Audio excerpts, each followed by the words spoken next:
It is a good, hard-fought rivalry. You got to earn that victory against Oklahoma. After 2012, losing to them, it's just been a tough matchup. The Tide send 8 to the plate, and they bring 4 of them in. Every time we play them, it's always a nail-biter.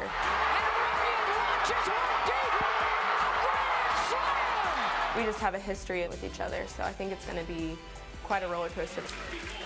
House matchups coming your way this evening, including the Oklahoma Sooners, the hottest team in history to enter the series, winners of 27 in a row, against the Crimson Tide of Alabama, who have had OU's number in the postseason the last 5 years.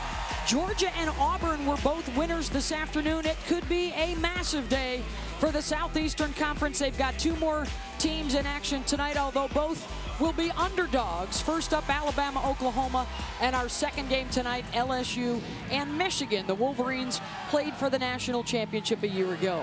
Welcome to Hall of Fame Stadium. I'm Beth Mowens, along with Michelle Smith, Jessica Mendoza. Ladies, we've got a couple of young studs down in the pitching circle tonight. Sophomores very familiar with one another.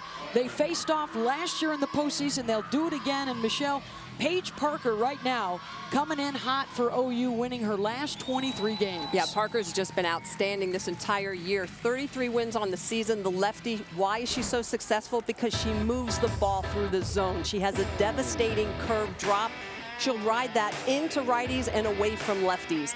A rise ball, it's jumpy, it explodes up in a devastating off-speed pitch that also bounces down, fools the eye of the hitter. She's just been outstanding. Her NCAA tournament, look at that, 5-0, has thrown every pitch for Oklahoma. She's looking for a little revenge as well, because last year in the Super Regionals, it was Lexi Osorio that got the win over Paige Parker to bump them into the World Series a year ago. Jess, they meet again, and Osorio is undefeated in this postseason. She's undefeated, and you are going to see the best rise ball here in Oklahoma City of any team with Alexis Osorio. And she's got other pitches too. She'll throw a curve and a rise, and a changeup, but you will see this rise ball dominate batters. She could throw it on 2 different planes, and she has a quiet confidence. Has struggled a little bit this season, but has kicked it into another gear this postseason. 49 strikeouts, no earned runs in almost 30 innings. So it will be Osorio and Parker out in the circle. Let's take a look at our Capital One starting lineup for the visitors from Alabama. It's the first-team All-American Haley McCleney, the center fielder, to lead things off, followed by second baseman Chandler Dare. Their home run threat is Leona Lafaele. 24 runs batted in her last 19 games. Follow that with Peyton Grantham, the third baseman. And then it's the freshman catcher Reagan Dykes in the 5 spot. Down to the bottom of the order with Demi Turner, a lefty. Andrea Hawkins right behind her, another left-hander. Then it's the shortstop Sydney Booker in the 8 spot, and you go back to the left side with the left fielder Callie Case trying to turn this order around. Both these teams experienced because of who they've got in the dugout. They've been here before, the pair of national champs in Patrick Murphy and Patty Gasso. Guys, they're also Hall of Famers who have built their programs in a very similar fashion by putting the team first and foremost. Both of these programs preach family, commitment. It's just a culture that they build, a culture of success. A lot of fun to watch on both sides. That's the interesting part. They kind of mirror each other. They met for the national championship in 2012. Alabama won it. None of the current members of either side were around for that one. Haley McCleney arrived right after that and has had one of the best careers in an Alabama uniform. Look at the on-base percentage this year at .600 in that leadoff spot. A first-team All-American for the 3rd year in a row.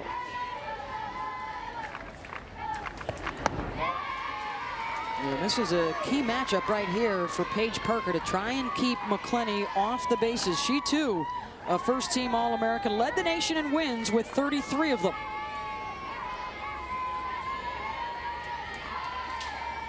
Here's the 1-1 offering. Off speed, dives right in for a strike, 1 and 2. Well, she's got that jumpy rise and the devastating mix. We just saw the changeup. The point that I'd like to make about Paige Parker, though, is that she's efficient. 75% of her outs, they're going to come because of that rise ball, because she induces strikeouts and fly balls. She has the #1 defense in the country behind her as well. And she gets the strikeout of McCleney with that rise ball, 1 down. Look at the way she's going to get underneath this pitch. She just explodes it in the upper part of the zone. Inside to lefties, it's devastating. Look at the rotation on that. That backwards rotation makes that ball slide up in the zone. Tough to hit. Next up is Chandler Dare. Dare is the junior from Tuscaloosa, who's been swinging a hot bat lately, hitting .400 in the NCAA tournament. Took over at second base midway through the season after an injury to Demi Turner. And they did not miss a beat out there at second. And now Turner is back as the designated player, so they've got a good defender and they've got 2 solid bats back in the lineup. There's Turner taking a peek from behind Lafaele, who's on deck.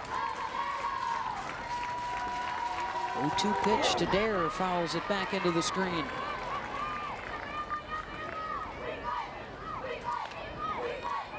Paige is the 2-time Big 12 Player of the Year.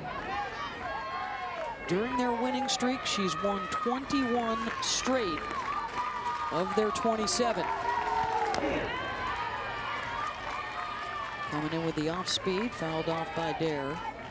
And I think this is one of the most difficult matchups in the game, is lefty on lefty, especially when you're swinging away, because just because of physics, where your swing's going to go is going to be away from the movement of Paige Parker's pitch. Chandler Dare having a good at bat right now, and you'll notice when she gets in the batter's box, her hands are not only choked up on the bat. You see the difference between her hands and the knob, but also a little bit of separation between her 2 hands. It's going to allow her to shorten up and just try to make contact. Another 2-strike pitch. Slices it to short, and right there is Kelsey Arnold, the Big 12 Defensive Player of the Year. 2 down. Around the outfield, Katie Self, one of just 2 seniors in the lineup, alongside Nicole Penley and Erin Miller. She's the other senior over in right field. All underclassmen on the infield: Romero, Arnold, Clifton, and Knighten from third over to first, and then Leah Wodak behind the plate, who is another player that had to come in midway through the season after their starter Whitney Montgomery left the team.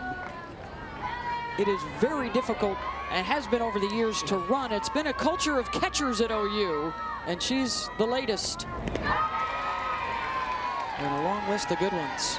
I think this whole Oklahoma team is so skilled at every position. We talk about Paige Parker and how dominating she is in the circle, but defensively behind her, the #1 defensive average in the NCAA. Fielding percentage, yeah. Wow.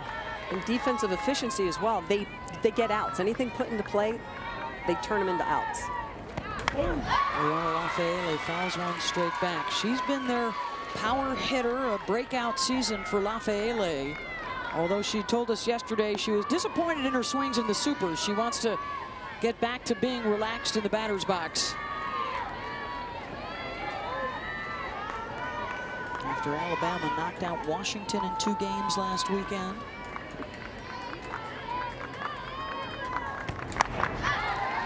Fouls that one out of play. Just as a precursor to this rematch, they played earlier this year, and it was a pitcher's duel all the way between Parker and Osorio. Oklahoma ended up winning it 2-0 on a Shay Knighten walk-off home run that busted up Osorio's no-hit bid in the 7th inning. So they are familiar with one another, not just from last year, but this year as well.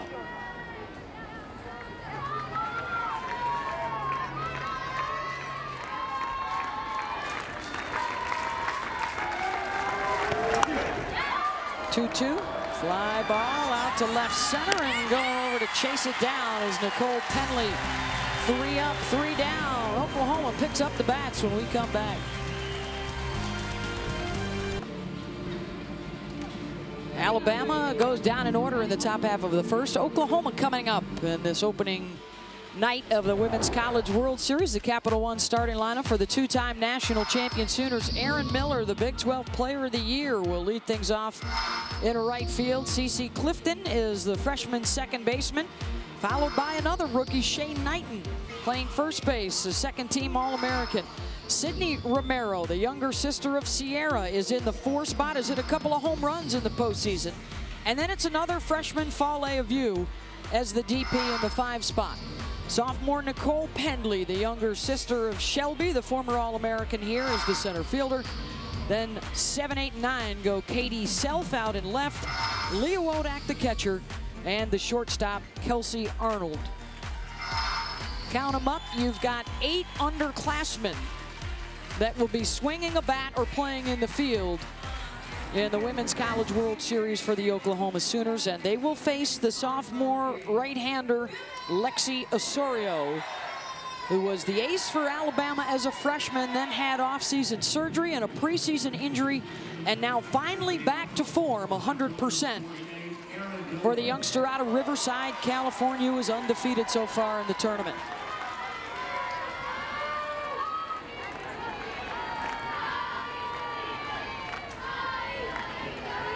Miller will step in for the Sooners, who have not lost since April 2nd in a game against Kansas. Will Osorio be the one to break the 27-game winning streak?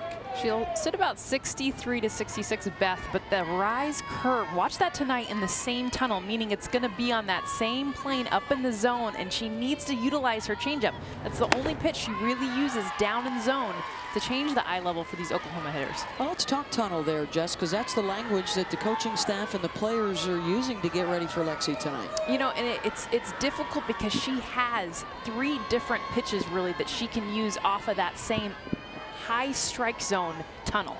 It's the rise ball, the curveball, and then the backdoor curveball. And with those 3 different pitches, it makes it very difficult. And that's OU's plan right now. They are going to be communicating throughout the game where that pitch is located, because that will tee them off at where it will end up. Chases that rise that ends up out of the zone, 1 and 2. Osorio had 13 strikeouts in the regular season matchup between these two. Ron, what was interesting about that game, 11 of those strikeouts were in a row, and she had the no-no going into the 7th inning before she did give up the home run. And that's kind of, unfortunately, the life of a rise ball pitcher in college, is that when it's really good, you're going to have a lot of Ks, and if you make a mistake, unfortunately, one will leave the yard. That's why you see hitters swinging. All you need to do is hit 1 rise ball out of the park, and from then on, your career is Can you tell what Jess likes to swing at? Yeah. Oh, going off speed, setting it up with the rise, 1 down. And that's what we just mentioned in the scouting report. She needs to utilize the changeup. Why? You saw up in the zone, up in the zone. Now she comes back with the changeup, breaking low and away to the bat of Miller. Not only a change of speed, but a change of eye level. Oh, I love that backward rotation. Oh, that makes me so happy for a pitcher. Lots of good spin from the pitchers at the World Series this year. This is CeCe Clifton. One of the things that Patty Gasso talked about with this young team is they haven't really been overwhelmed. There's been no panic in them all year long. Said the key tonight is going to be, can we stay calm and cool now that we're on a much bigger stage, even though it's just up the street from their Norman campus.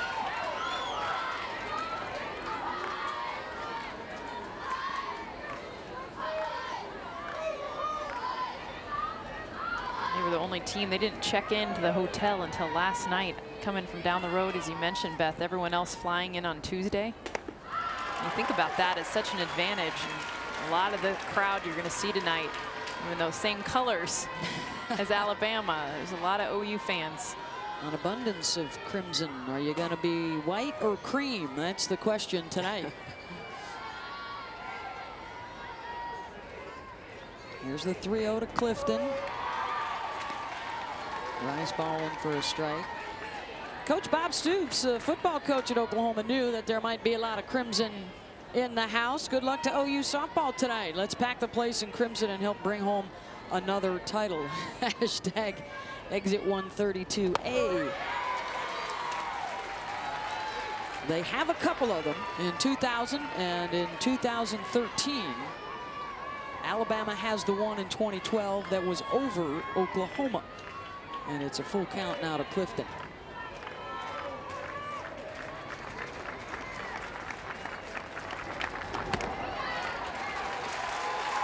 And ball forward to Clifton.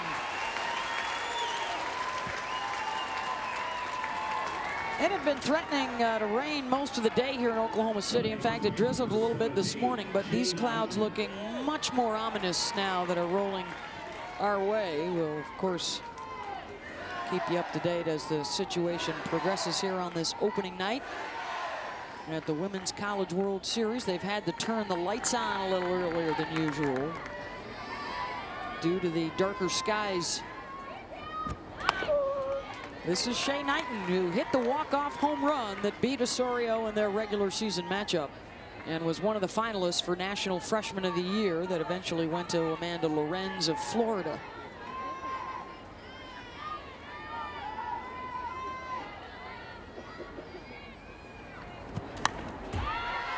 Fouls off the 0-1 rise.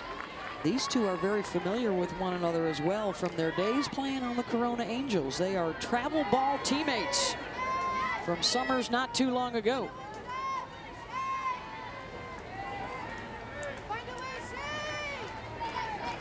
I always find it interesting that young ladies that play with and against each other in Southern California, or really throughout the country. So many of these young ladies, well, they could potentially live in the Midwest and travel to SoCal to play on teams for experience. Well, the growth of the game, too. When you guys were playing, you probably didn't know players from the other teams, and certainly weren't friends with any of them from the other teams. Heck no. Friends with nobody. Beat you. Although I might have asked for Smitty's autograph. Yeah, maybe. Maybe. But she'd already won a gold medal at that point, so it was okay. Yeah, a little different mindset today's athletes, and a lot of the coaches will speak frankly about it because there's so many exposure tournaments. Instead of being competitive, it's about playing and exposing yourself. 2-2 to Knighten.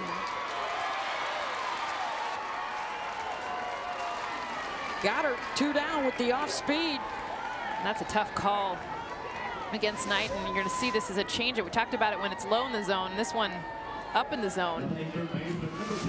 See where it ends up outside the K zone. A good eye there by Knighten, even though it's strike 3. So that'll bring up Sydney Romero in the 4 spot. She's hit a couple of home runs so far in the NCAA tournament. The freshman from the San Diego area.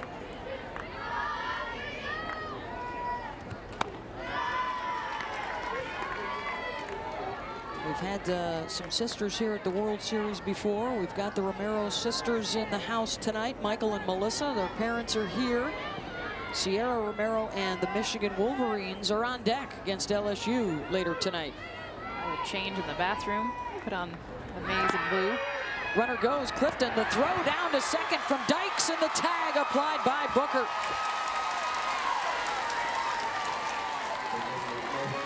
A walk, but it will not hurt Lexi Osorio. 1 complete here at the Women's College World Series, the opener for the Tide and the Sooners.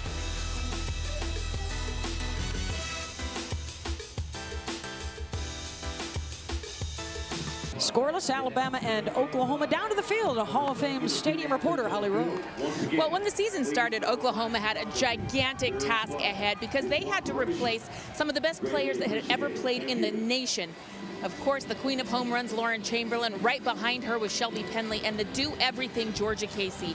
Well, they have reinvented themselves. Instead of the long ball, they have become a team that wants to smother you on the bases, but they've done that with 8 freshmen. There are 5 freshmen in the first batting order that are up to bat tonight. And I talked to some of them before the game to see how the nerves were here in this situation very close to home. Sydney Romero said on a scale of 1 to 10, I'm at about a 4. I'm just excited to get out and play. Shay Knighten said, 3 or 4. And that is exactly what this freshman class has been all year.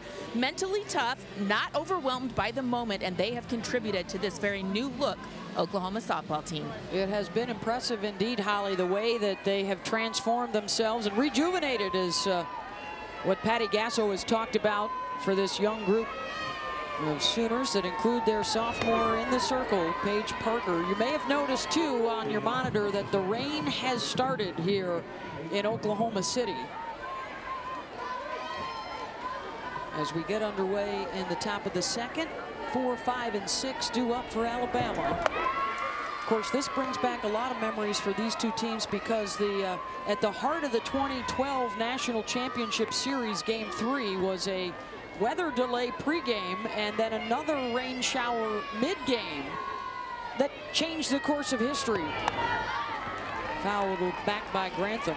Oklahoma had the lead before the rains came. Alabama took it after the rains came and won the national championship. And it was a complete mindset shift because of the rain. Oklahoma felt like the game should be delayed. You could see them in the dugout. Alabama was out of the dugouts chanting on the fans saying, "We will play." And they came back and won it. Grantham is shot to Romero at third, one down.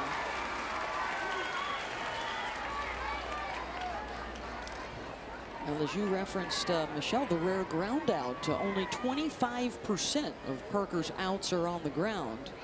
Otherwise, you're K'ing or popping up. Well, and that's part of the reason that, you know, this Oklahoma defense, besides being so skilled and quick feet getting in front of ground balls, but if you think about it, that's part of the reason they're successful. That's why they call a pop-up a can of corn, right? And they've called it that for days and days through the majors. Pop up, Katie Self. 2 down. That's back to usual for Parker as you see the strikeout, flyout, ground out numbers.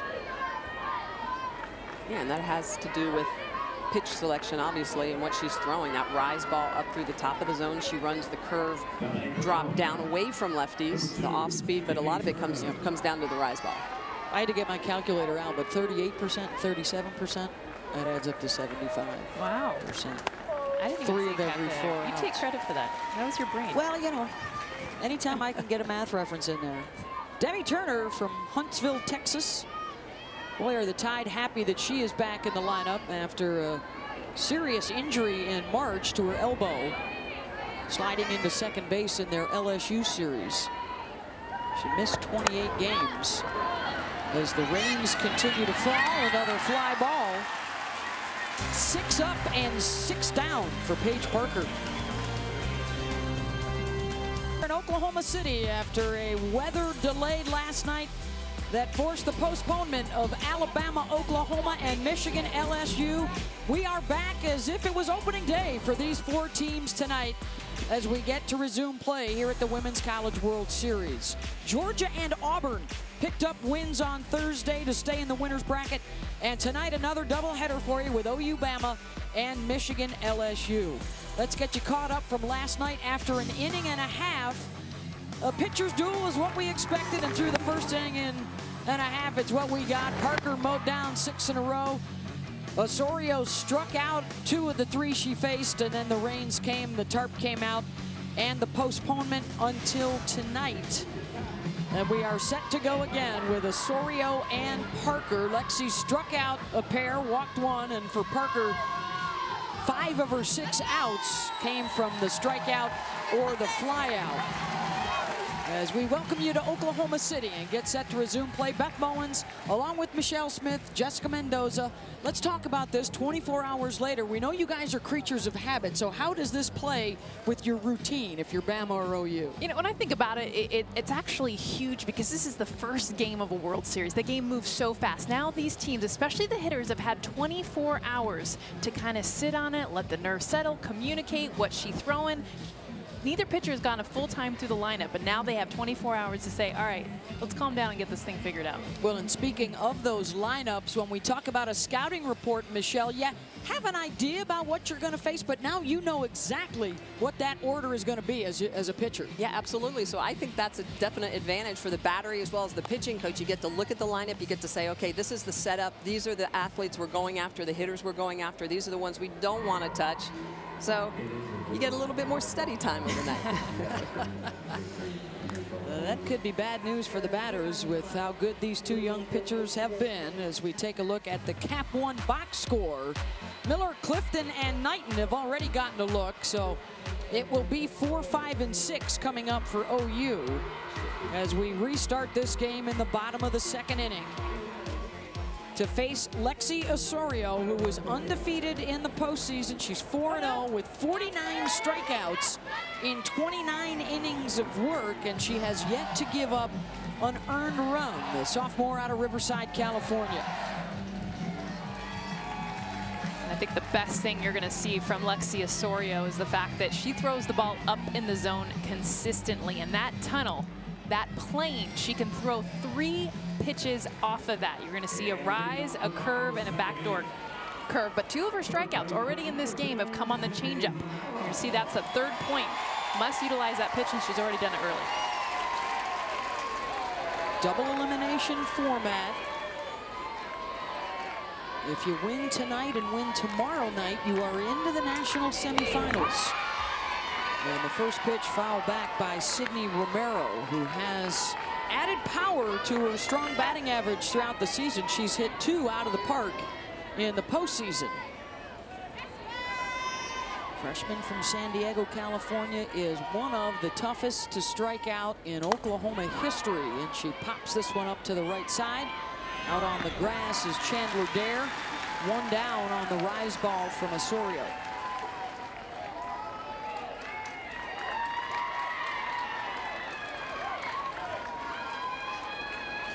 And the umpires now getting together. I believe they have called an illegal pitch on Lexi Osorio, which means that would bring Romero back to the plate, take the out off the board, and add a ball to Romero's pitch count. And I'm sure Coach Murphy's going to want to find out exactly what it is. Osorio does not get called for many illegal pitches.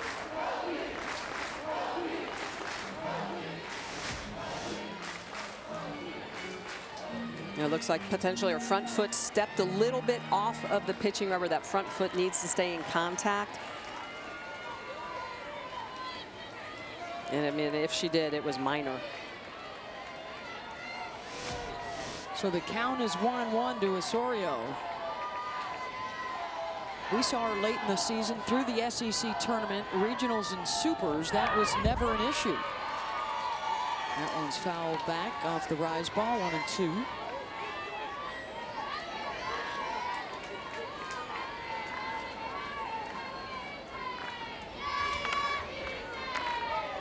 Talked about how tough she is to strike out just 4 times all year for Sydney.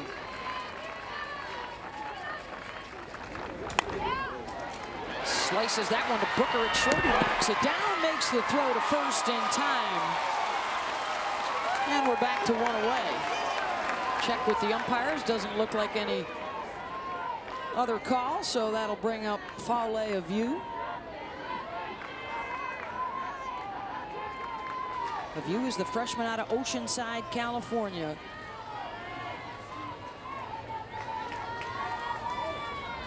A lot of youngsters, in fact, 8 of them in the lineup for Oklahoma.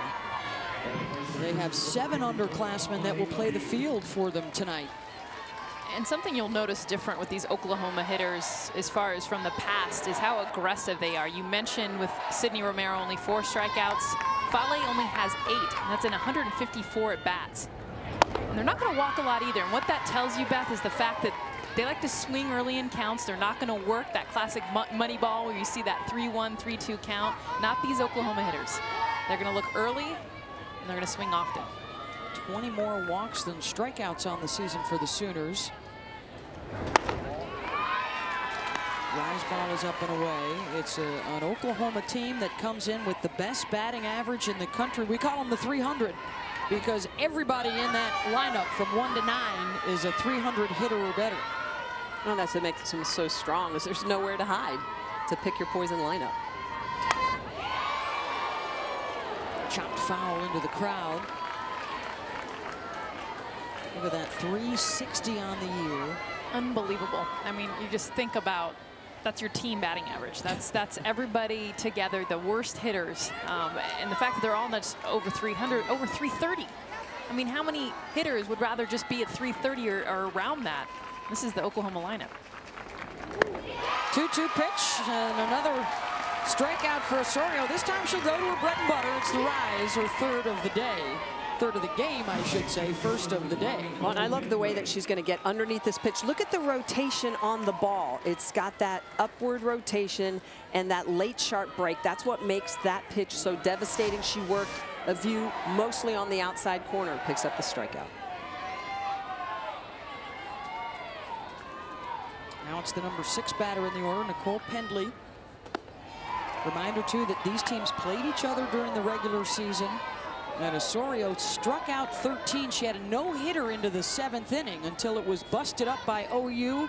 And then the Sooners won it with a walk-off home run from Shay Knighten. So they struggled with Osorio for 6 innings before they got to her. The head coach of the Oklahoma Sooners is Patty Gasso, a couple of national championships, and one of the favorites here to get a 3rd. Back at the World Series for the 5th time in 6 years.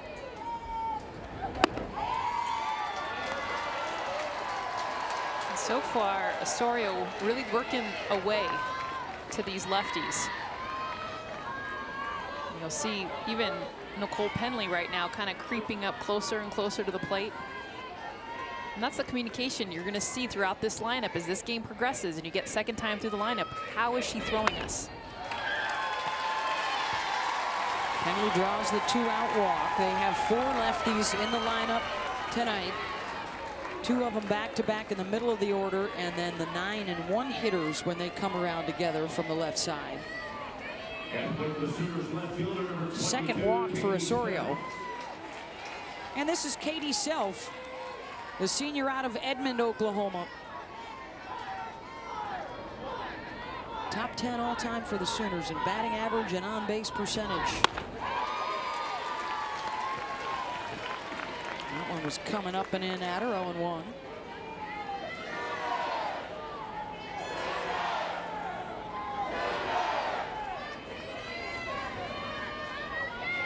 Katie on the year, a .344 hitter. Patty Gasso gives a lot of credit to Self and Aaron Miller, the 2 seniors that brought all these youngsters together into a cohesive unit, and only really took about half the year to do it. They have not lost a game since April 2nd. Upstairs again for Osorio. 2 strikeouts in the first, 2 more in the second. Parker and Osorio head-to-head, the 2 sophomore studs living up to the hype. First game of the Women's College World Series for Oklahoma and Alabama. As we move to the top of the 3rd, it's time for our Capital One box score as we have joined this game in progress, a resumption of play from the postponement last night due to weather. So 6 have come up and 6 have been sent back to the dugout for the Tide. They will bring up the bottom of the order with Hawkins, Booker, and Case to face Paige Parker, who is 5-0 in the postseason and picked up a win over Alabama in the regular season. Beat them with a 2-hit shutout. The sophomore out of Independence, Missouri, the NCAA wins leader this season with 33 of them coming in tonight.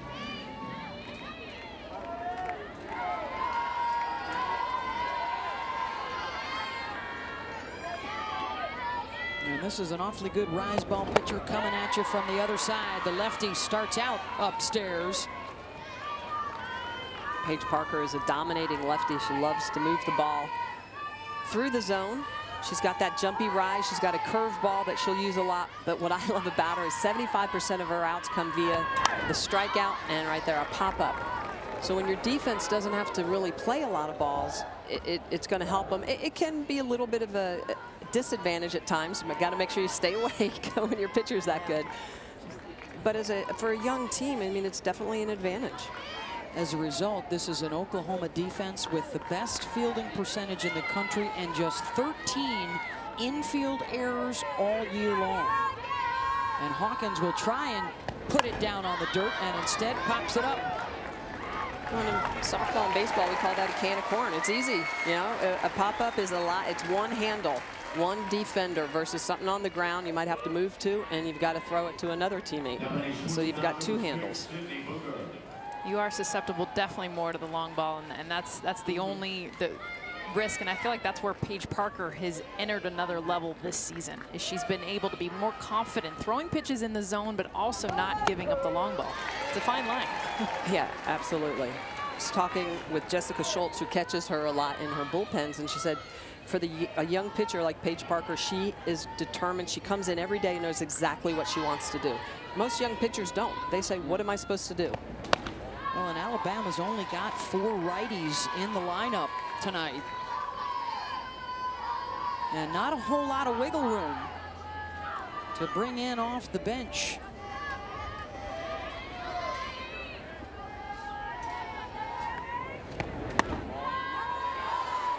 Rise misses just away.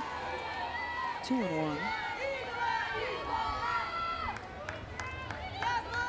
Booker, a part of this group at the bottom of the lineup that had 10 hits in their 2 wins in the Super Regionals. They were productive for Alabama.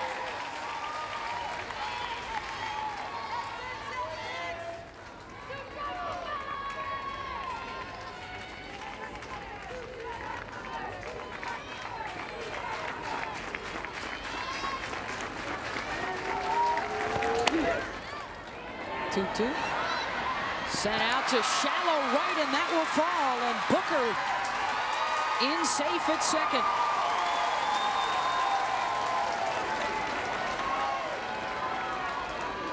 First hit of the night for Alabama. Yeah, and this is all communication, all Aaron Miller in right field. She needs to make sure that she's communicating to get this. You see CeCe Clifton going out because she has to, but this is all right field. Why? Because the play is in front of her the entire time. It's in that kind of no man's land territory, but that ball needs to be caught. And now an opportunity for the Tide with their number 9 hitter, Callie Case.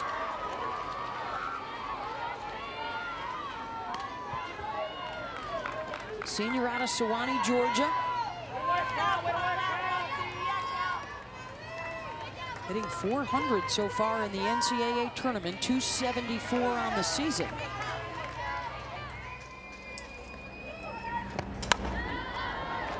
Got under that. Shay Knighten will have to let that one slide. Mom Connie played college softball. Her dad Scott was in the NFL for a dozen years, so a good bloodline for Callie. We will trot over to talk with Pat Murphy, the head coach of the Crimson Tide. Now in his 18th season. Well, you got the best hitter, arguably one of the best here at this tournament on deck, and Haley McCleney. And I think the biggest thing right now that Patrick Murphy is probably telling Callie Case, we need to make sure we get her to third base. We need to advance her because the most important person is that one right there. With the All-American on deck, here's the 0-2 to Case. Got her. Went downstairs for that one and a change of pace. And here comes Haley McCleney. So a matchup of All-Americans here with a chance for Alabama to take the lead.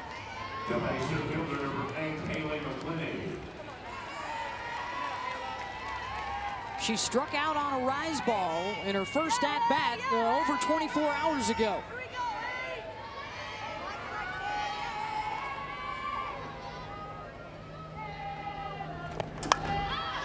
Swings at the first pitch, pops it up, and it's caught. Romero had room, and a big out there for Paige Parker. And a missed opportunity for the Tide. Heading to the bottom of the third, still scoreless. And Sydney Romero reaching out over the dugout to make the grab. A bummer for McCleney.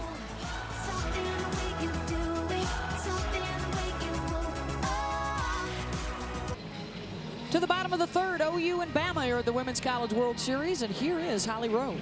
Well, Alabama pitcher Alexis Osorio is battling through a finger injury to the index finger on her right pitching hand.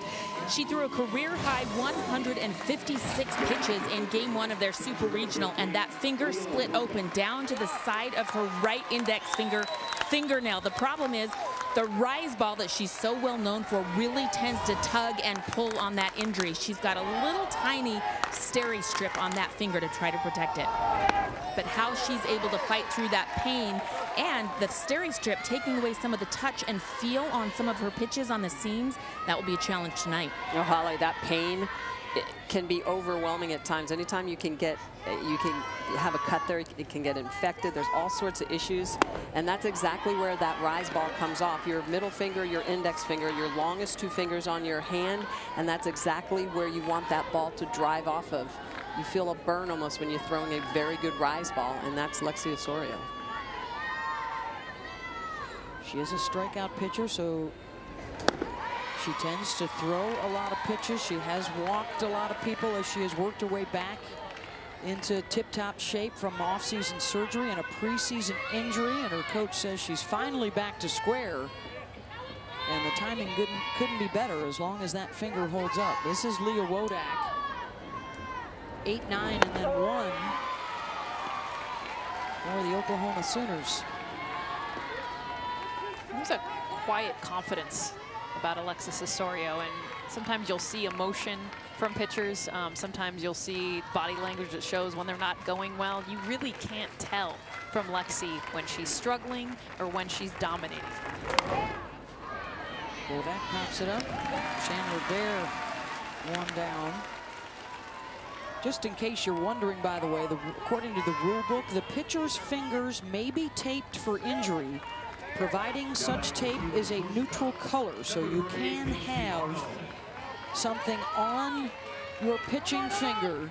You can't wear any item, though, that the umpire would consider to be a distraction. And again, it cannot be a tape of any color. Dropping down the bunt, Kelsey Arnold. And Osorio quick out of the circle, 2 down.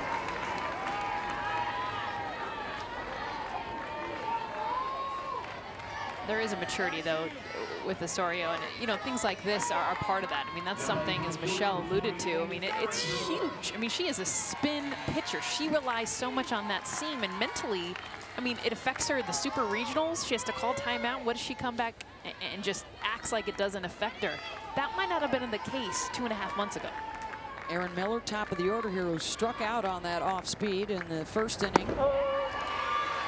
And the other part to that too, Jess, is that it's not like she can just say, oh, I'm going to throw a drop ball now and not have the ball come off that ball, because her curve ball comes off that same exact finger. The changeup may not as well because you're getting around the ball, but yeah, every part of her game is related to that point on her hand. Jumping ahead in the count here, 0-2. The other thing to remember for these two pitchers, so many similarities with Parker and Osorio. If they can stay in the winner's bracket, so important, they could throw every game into the championship series. You have to win 3 games if you stay in the winner's bracket, and she's got another strikeout, her 5th already. We have completed 3. We will hear from Patty Gasso on the other side. Coach Gasso, it was a very unusual start to your World Series, an overnight rain delay. So how did you get your team ready to be focused and locked in? Like, it's the bottom of the second, let's get going.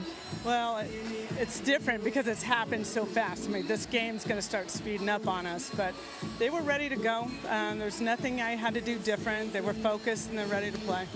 Paige Parker doing very well against Alabama's lefties. What do you like about that matchup? Well, she usually has an advantage over lefties with her curveball and the way she can break the ball around the zone. So it's for us, yeah. Thank you. I'm so glad you're here. Thank you.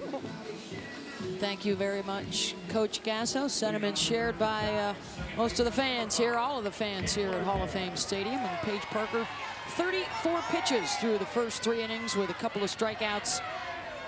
The one base runner for Bama, Sydney Booker, with a single in the 3rd, and now it's 2, 3, and 4 in the lineup with Dare, Lafaele, and Grantham coming up.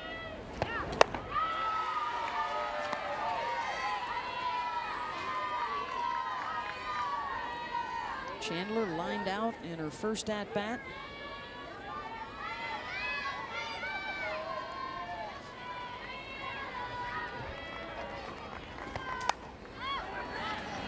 Fly ball out to left, and just into foul territory goes Katie Self, 1 down.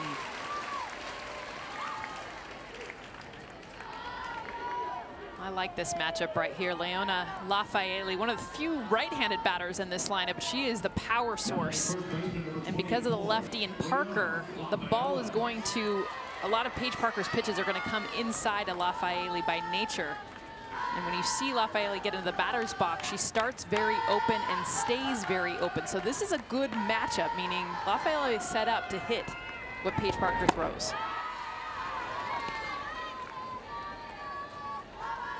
Second team All-American who about midway through the season had the self-realization, I'm just going to see it and hit it and not be thinking too much in that batter's box. And she has taken off with the power numbers and the run production. Here's Holly Rowe. Well, this is a tough matchup. A lefty pitcher against all these left-handed hitters in the Alabama lineup. Patrick Murphy tried to change it, but as he was looking at his personnel, he realized of all his 7 outfielders, they were all left-handed. He really didn't have anyone to put into the lineup. So a big challenge. These righties have to be productive for Oklahoma tonight, or Alabama. And this is 3 in a row here, Holly, from the right side that are coming up. They have been very good this year at putting together big innings.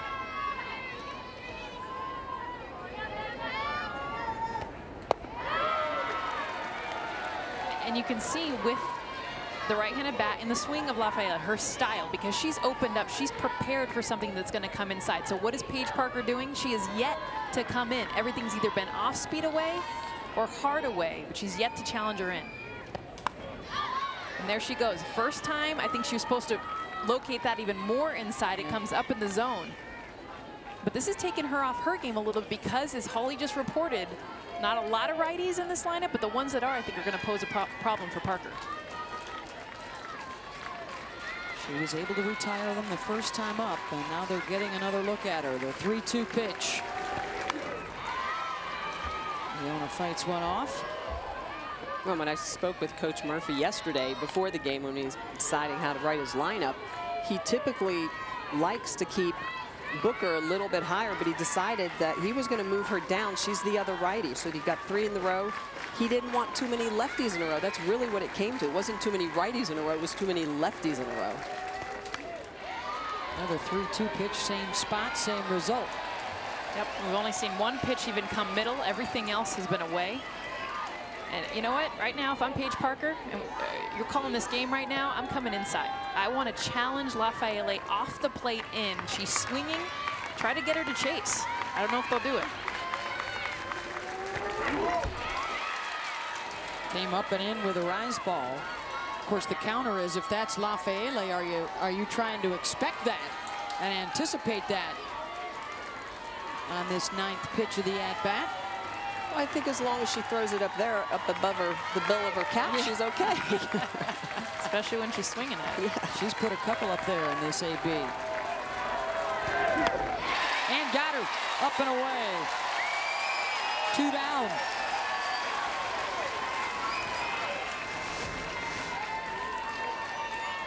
And after coming inside and up, she goes back with the rise ball, but now away. So great pitch sequence of all the different locations of Parker.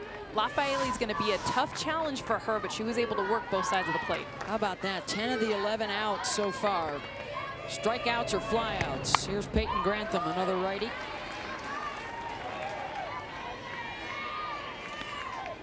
Grantham is the sophomore from Daphne, Alabama. 2 years ago, when these two teams played in the World Series, Peyton hit a 3-run home run as Alabama beat the Sooners in the opener of the World Series. They also knocked them out of the NCAA tournament in an epic super regional showdown. And of course, 5 years ago, in Game 3 of the Champ Series, Alabama beat OU for their first national championship. 0-2 pitch. Pops it up. Knighten on the run. Runs out of room. We will have Game 2 of the NBA Finals coming your way Sunday night at 8 Eastern on ABC. Warriors are up 1-0. LeBron and the Cavs an opportunity to try and even things up. Of course, Steph Curry will try and protect that home court. Game 2 coverage begins with NBA Countdown at 7:30 on Sunday night, and also available on your Watch app if you're out and about. Ahead in the count once again is Paige Parker.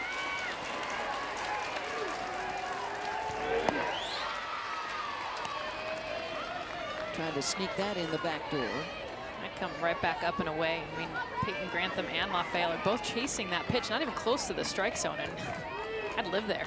Hey, you try to hit this pitch.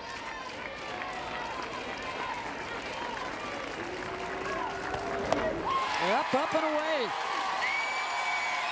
4th strikeout for Paige Parker. A combined 1 hit so far tonight for the Tide and the Sooners. Patrick Murphy on the other side.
Coming back with the tunnel right here.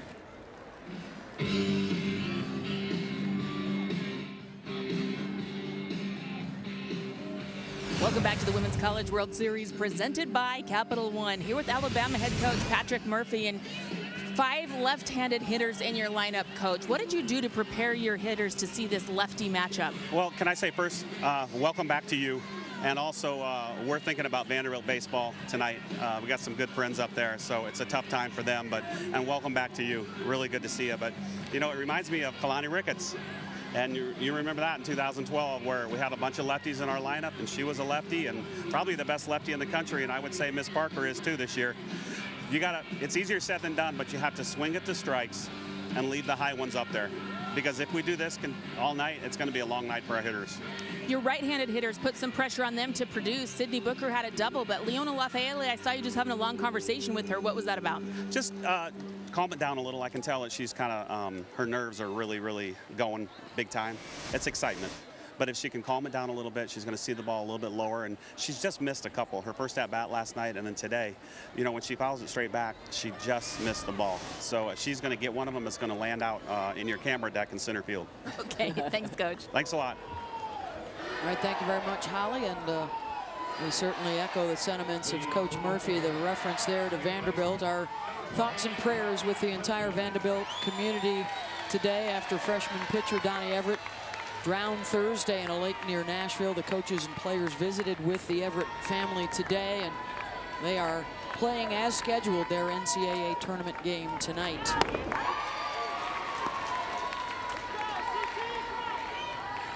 How about this for Lexi Osorio? Lost to Oklahoma in the regular season, but look at the damage that she has done to the Sooner hitters. The best hitting team in the country in terms of batting average, just 2 for 28 now in a game and a half against Osorio.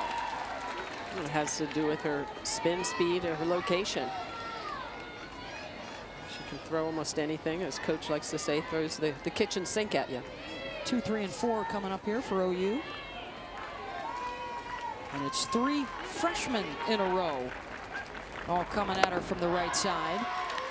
But what, to me, makes her so difficult, I mean, she had 13 Ks against this team, and you'll see a lot of hitters swinging at a pitch out of the zone that, look, if you're sitting at home, you're thinking, why?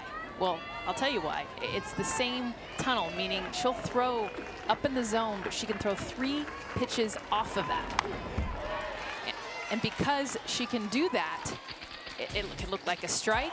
You don't know what's coming. So look at, this is the tunnel. This is up in the zone. A hitter recognizes, okay, I see this location, but it can go to 3 different areas. You see a rise ball, back backdoor curve or a curve that will break into those left-handed hitters. Once you recognize that as a hitter, remember, this is in 0.3 seconds that you have of time. You don't know which one it's going to be. And there it is with the strikeout on the rise ball. The reason is she can throw off of that same location.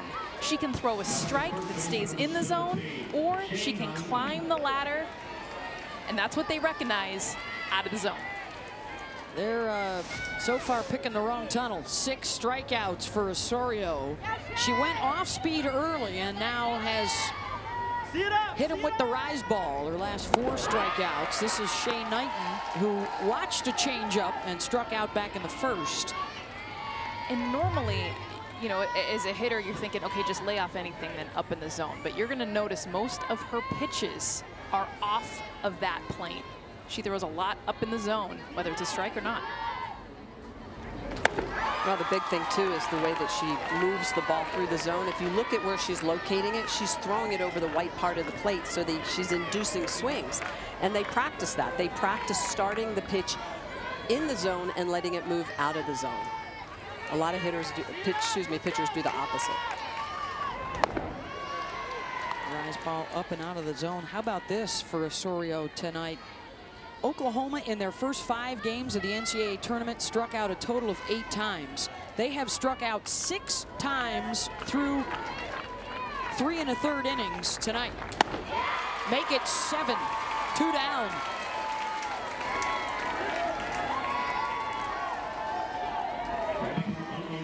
And the third tunnel to be introduced tonight, Jess. It's the curveball. What's interesting is almost all of these are out of the zone, but you can tell that she introduced the rise ball early off of that same tunnel, though, and you're going to see a couple takes by Knighten, but the last one's a curveball, and that's a strike. It would have been strike 3 regardless if she had swung or not. You saw the K-zone light up.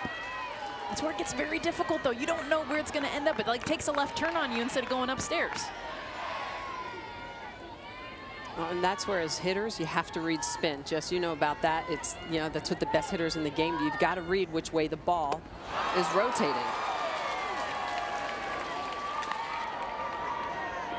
Romero misread that one. It goes over her head. She was swinging for the 5-run home run. It doesn't exist, but in that swing, I think early on she wanted to hit it. Got a piece of that, sends it out to right, and over to make the grab is Hawkins. 3 up, 3 down. Our pitcher's duel continues. Welcome back. We are here with NCAA President Mark Emmert, and I just wanted to ask you about the growth of this sport. We see the grandstands out there absolutely packed. The ratings are high. What have you seen in your tenure with the growth of this sport? It's interesting. My first trip here to Oklahoma City was 2006. I was president of the University of Washington. We actually won. It was a great championship. And the growth in the fan base, the media attention, the quality of this facility since that time to now is really remarkable. Record crowd last night. It's really fun to see. This is a great tournament. How will you continue to grow this sport moving forward, knowing just the great popularity and the participation that's on the rise? Well, in 2 years, there's going to be a complete renovation of this facility. It's going to grow a lot. Of course, you guys are doing a wonderful job putting it on the air. It's great to see the viewership go up. I think we're going to see it just continue to rise over the next 5 or so years. Well, wonderful. Thank you for being here, and thank you for your commitment to this sport that we love. Great to be with you. Thank you very much, Holly. They set a new attendance record for the day sessions on Thursday. Another packed house here tonight. And a drive into the gap out in left center. Reagan Dykes motoring around the stand-up double. And she's got Bama in business here in the 5th. Their second hit off of Parker. Well, this where is a lefty coming into a righty. You can see this is a backdoor curveball. It's kind of moving up. Look at the way the spin, the location. So it's moving up into the zone, and Reagan Dykes just capitalizes. Front foot down, barrels it up, and drives it into the gap. How about the freshman? Biggest hit for her in her short, young career so far. But you can tell she's amped and was ready. She'll get lifted for the pinch runner, Rachel Bobo, and Reagan Dykes can re-enter the game and still catch. But the go-ahead run on a night where the runs may not be easy to come by with Parker and Osorio in the circle. Demi Turner pops up the sacrifice attempt. Boy, and that's one thing that can't be done. Right now, it's about execution. If you're one of the final 8 teams here, it's all about making sure when you're asked to bunt, you put it down and make the play when the ball's hit to you. Turner was an All-American last year. A serious elbow injury back in March sidelined her for 28 games and now has returned to the lineup in the postseason. 0-1 from Parker. This time Demi drops it down. And that will move Bobo over to third. And now a sacrifice fly could get you on the board. 1 down.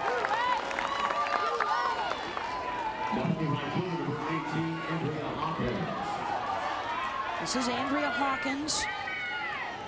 And again, it's the bottom of the order trying to make some noise for Bama.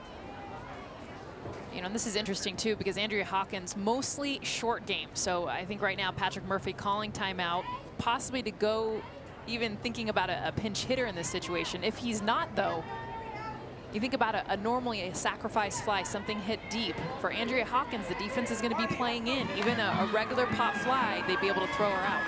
Is he going to go to Marissa Runyon right here?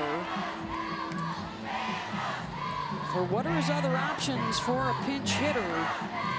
As he looks over to that bench, it's going to be Caroline Hardy who will come on here. She's had a couple of clutch at-bats, one in the postseason, one in their Georgia series at the end of the regular season that triggered an 8-run 6th inning. And also coined the phrase, risk it for the biscuit. That Alabama has embraced. Be aggressive on the base paths. Take some chances. Like, how about this for Pat Murphy on a freshman and the biggest AB of her young career? And she didn't even get the chance to be on deck to even time. But hey, here's Oklahoma City. 15,000 fans, here you go. Chance to put the Tide on top. Flails at the change, 0-1. I think this is where, as a hitter, you have to know, I'm probably first off the bench. I'm the right-handed pinch hitter. In a clutch situation, I think my number might be called. It's the righty with some power instead of the lefty slapper, trying to get some air under it and get it out of the infield. And she's down 0-2.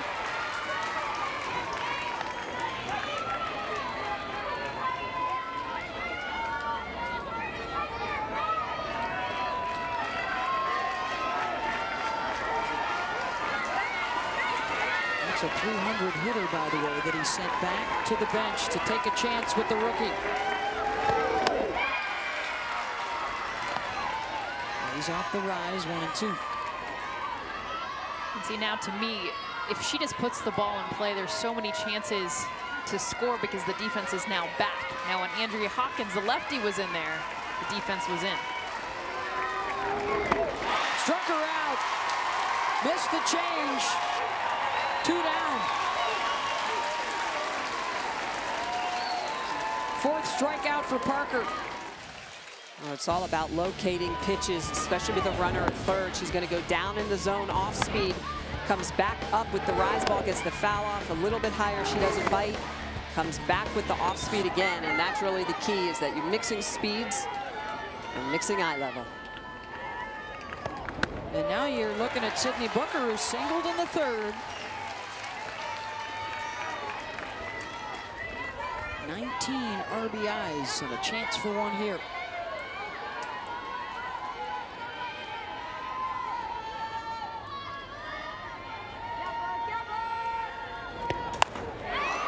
Lifts it out to center right, and Nicole Penley's side retired. A couple of times the Tide have had a runner in scoring position. A couple of times denied. Scoreless to the bottom of the 5th.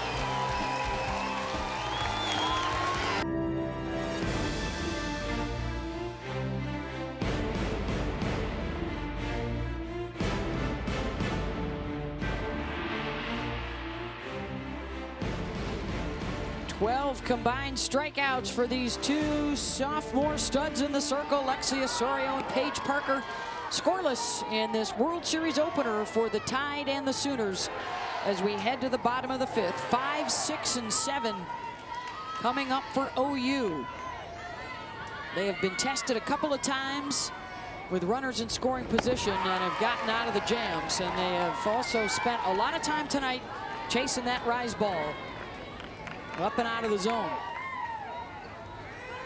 The View struck out on the rise back in the 2nd as Osorio continues to mow him down as she has done throughout this postseason. And how about the numbers now? 56 strikeouts for Osorio. That's more than any team that has been playing in the postseason, much less any single pitcher. And Beth, she's been doing it even more efficiently tonight than I've seen her do all season. Normally, and you're actually seeing it with a View, working the count a little bit more and getting behind in the count. But earlier in this game, and what we saw from, compared to what we saw from Supers last weekend, is she's just coming right at him. The View fouls one back. Well, Patty Gasso mentioned that they had to hit ground balls. That was the one thing they learned from playing Osorio earlier in the year. We've got to hit ground balls. They've had 2 so far. Full count to a View. I think the hard part with thinking about hitting a ground ball against a rise ball pitcher is that it makes you want to swing at it even more, and it makes you want to elevate. And you saw it with Sydney Romero, who's arguably the best hitter in this lineup, who got out, lined out. She swung at a pitch 3 feet over her head thinking, I'm going to hit a ground ball with this. Another 3-2 pitch from Osorio.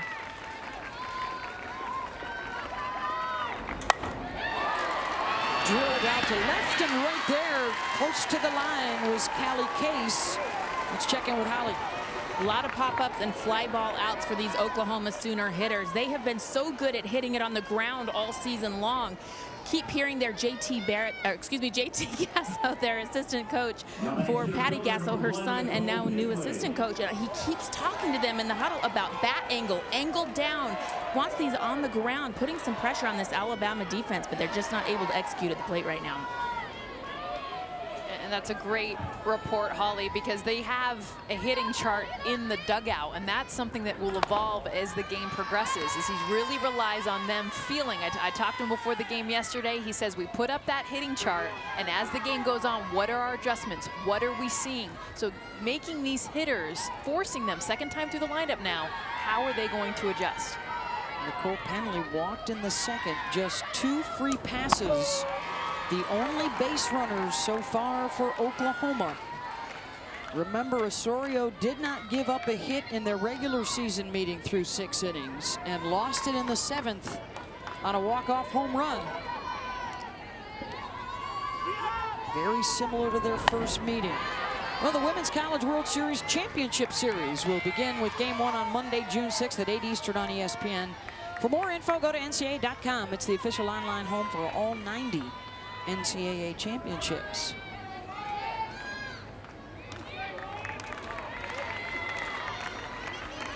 Once again, it's a young Sooner lineup.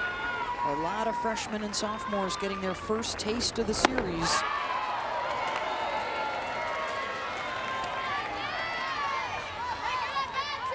Despite the fact that the Sooners have been here 5 of the last 6 years, won a national championship, played in another final, and are the hottest team to ever arrive at the World Series, winners of 27 in a row.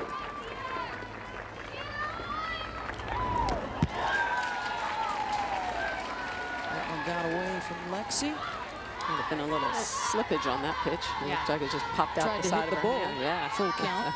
And we were talking about adjustments 2nd time through the order. And one thing I'm seeing with Nicole Penley, the batter right now, is she's crowding the plate a little bit more. And when she gets in the batter's box. Her back foot is actually on the line. In her first at-bat, she walked on 4 straight pitches that were outside. So, and most of the pitches in this at-bat have been outside, so good adjustments. Recognizing, pitch to pitch. Yep. communicating, what can we do better? All right, well, I saw 4 straight pitches outside. I'm going to crowd her right now, and that's exactly what she's been doing.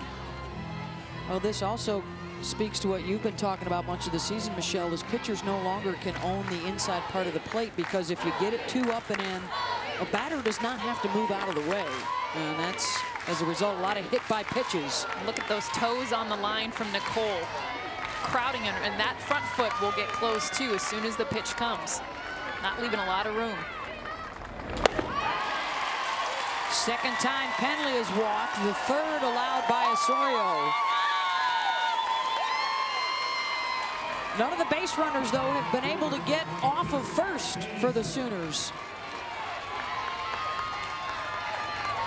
And those are the small wins when you're facing a pitcher like Alexis Osorio, someone who's going to get a lot of strikeouts, someone who is really going to test your confidence.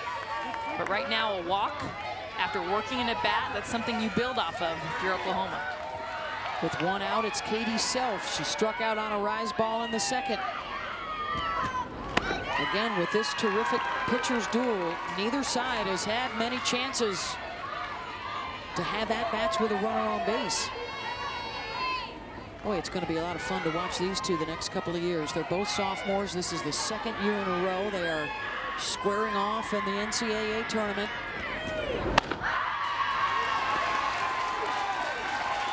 And 2 of the top craftsmen in the country. And Osorio is going to call for another conference, and here comes Stephanie Van Brakel, their pitching coach, to join them.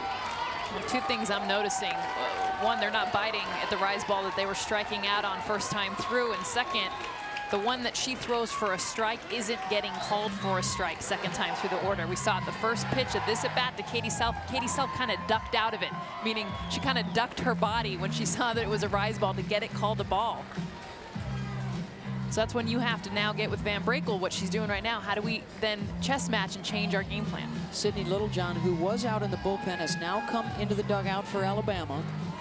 Well, and this is where the adjustments come back as a pitcher. As a pitcher in this situation, if they're not biting at your rise ball, especially with all the righties in the Oklahoma lineup, you start throwing that curveball and you go back to the off speed that was so effective early in the game. Had a couple of strikeouts with the changeup back in the first inning. Of course, that was last night after the overnight weather delay and postponement. What can happen to your changeup in 24 hours, apparently? I didn't sleep well.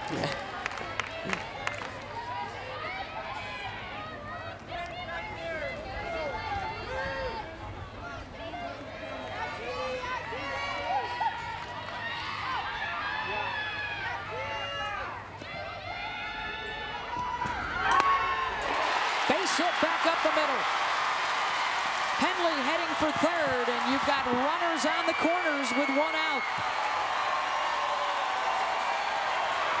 And the first hit of the ball game for OU.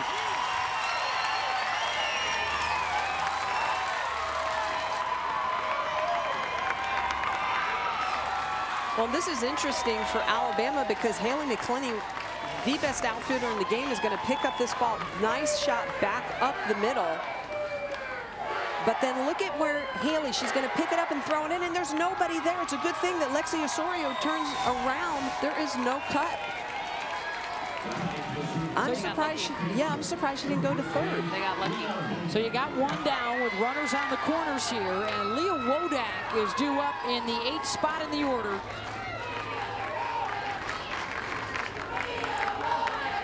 And it's their first chance to grab the lead.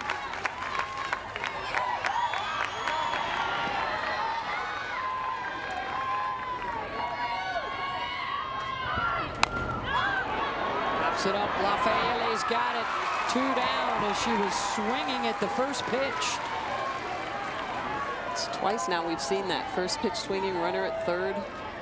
It's the pressure that on the pitcher. It's the pinch on the pitcher. And you want to do that as a hitter. You want to get in that. I mean, I can feel it up here. You feel that the crowd, just the moment, and you erase it. And trust me, I'm a first pitch swinger. I'm all about being aggressive. But recognizing the moment. And you're young, you're a sophomore in Leo Wodak, but I think this is where, as a coach, you say, you know what, let's build it on her. Let's put it on Lexi Osorio's shoulders. Make her throw you a strike first, then free swing. So we've got a pinch hitter now coming for Patty Gasso in the number 9 spot in the order. Paris Townsend, a .256 hitter on the season with a home run and 8 runs batted in. And the senior will get a chance to swing here to give the Sooners the lead.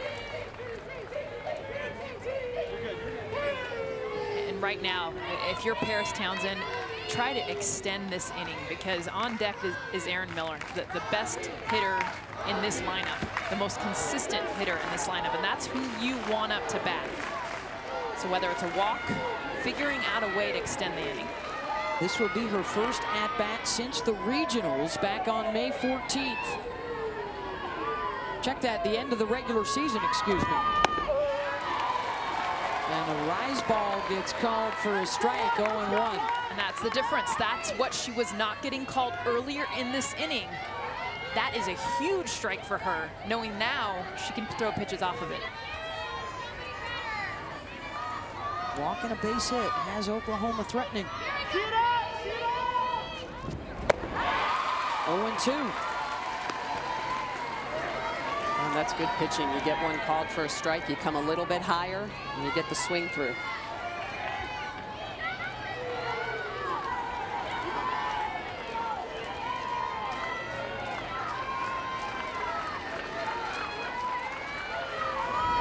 Struck her out. Got her with the rise ball. K number 8 ends the threat. 5 in the books, still scoreless as Osorio goes upstairs again.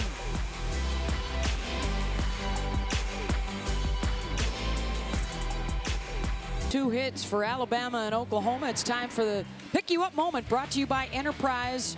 Top 5 and bottom 5, both pitchers working out of the jam. Parker induces the fly out with a runner at third base, and then with a runner at third base, Lexi Osorio with the strikeout. The Enterprise Pick You Up moment, and a chance for both pitchers to lock down the opposition. As we head to the 6th inning, these two sophomore studs locked in a pitcher's duel. And the next challenge will be for Paige Parker, as she will face 9 and then the top of the order, which will include the All-American Haley McCleney, who she has taken care of handily the first 2 times she's come up. This is Callie Case, who struck out on a change in the 3rd.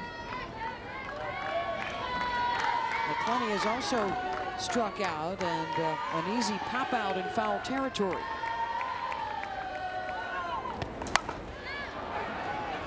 Case got under it. It's another fly ball, 1 down, and here comes the senior they call Haley Softball against Paige Parker. Well, I love the fact that Paige Parker, look at the way she hides that release behind her body. Great rotation. You can't see it, then you do. It's an off speed. Which is coming next?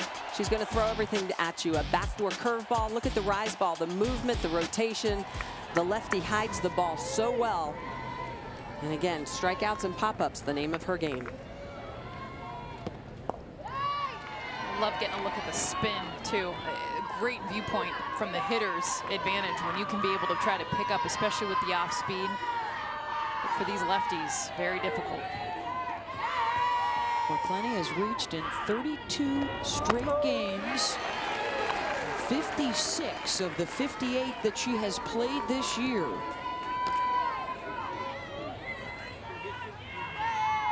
And she's a legend. She's a sure Hall of Famer at Alabama with the career she has had. She's talked about winning this pitch, the very next pitch, against Paige Parker. Her goal when we spoke to her this week for Paige Parker was break the backdoor curve. So a pitch that's going to be moving away from her. It's actually really just a curve. She called it a backdoor curve, but really the pitch that's going to be moving away from her, she wants to break it, meaning instead of fouling it off or hitting it to left field, try to square up on that pitch. And so far it's been the rise ball that's really been the Achilles heel. Yeah, she's chased it twice. 3-1. She is the SEC's career walks leader. Has a great eye at the plate. She's a 4.0 student.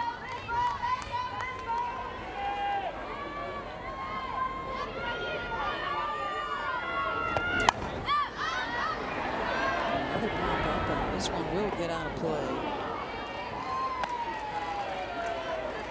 Haley's a smart ball player. 3-1, you know she was going to be going after that. But you have to give a little bit of kudos to Paige Parker, because that was a good 3-1 pitch. It wasn't, you know, it wasn't something that Haley McCleney could really square up. She hasn't given Haley the pitch that Haley said she was going to prepare the most for. That's the curveball. Mostly rise balls. Full count. We're watching, by the way, a couple of players that might just be U.S. Olympic teammates in 2020. Very good news from the IOC this week. And a step closer to getting softball and baseball back into the Olympics in Tokyo.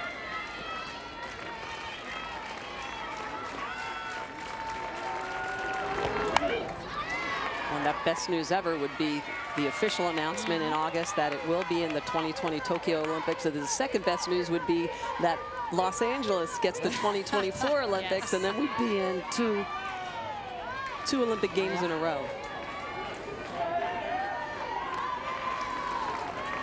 Parker checks that wristband for the sign from the dugout. Her 70th pitch of the game. And McCleney continues to fight off the rise, trying to find one she likes. Well, I'm Paige Parker. I'm not giving her anything lower than that A on her jersey. If you walk Haley McCleney right now, I still think that's a win. I think you just try to make her chase up in the zone.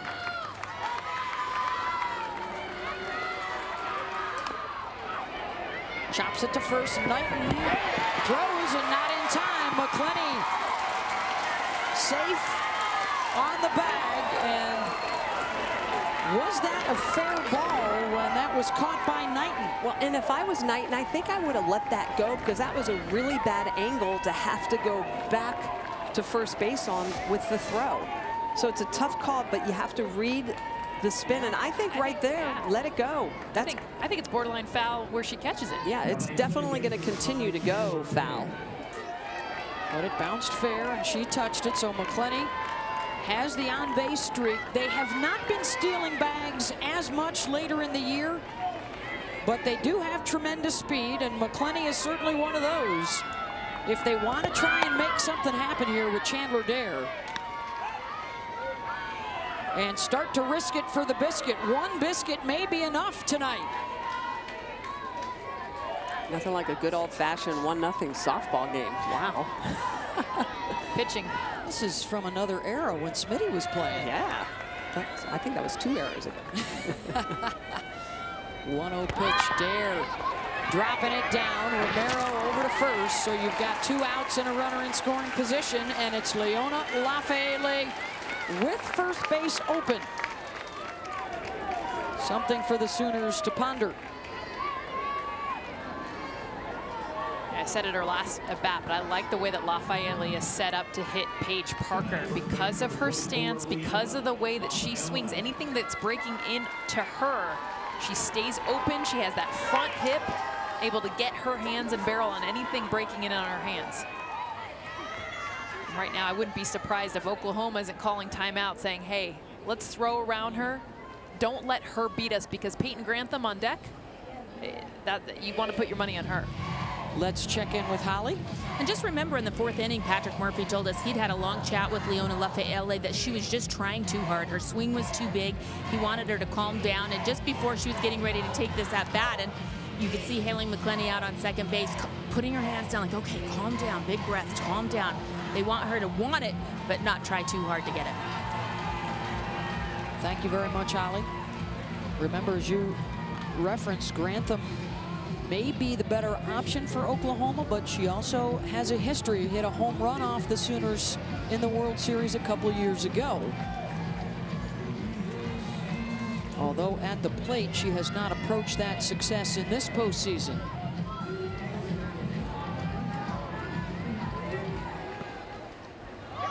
11 home runs with 24 runs batted in her last 19 games, and they are not going to take a chance. Great call. Yeah, I think this is an easy decision with first base open. You can't let the best hitter on the team beat you.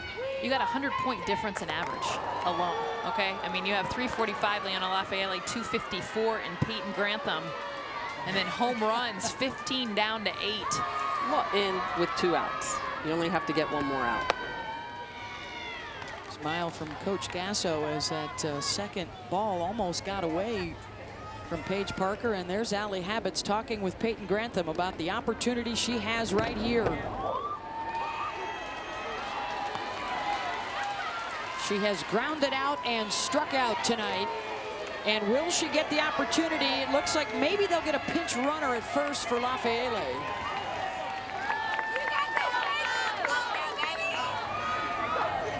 How about the 2-out hitting so far in this game?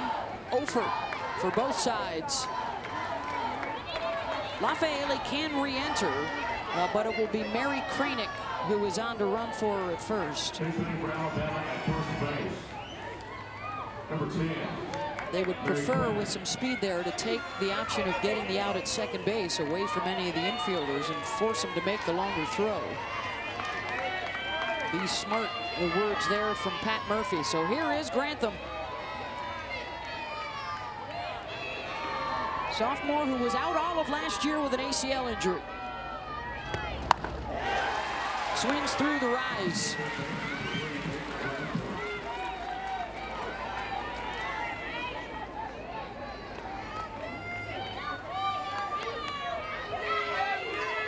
McCleney and Kranick on. 1-1.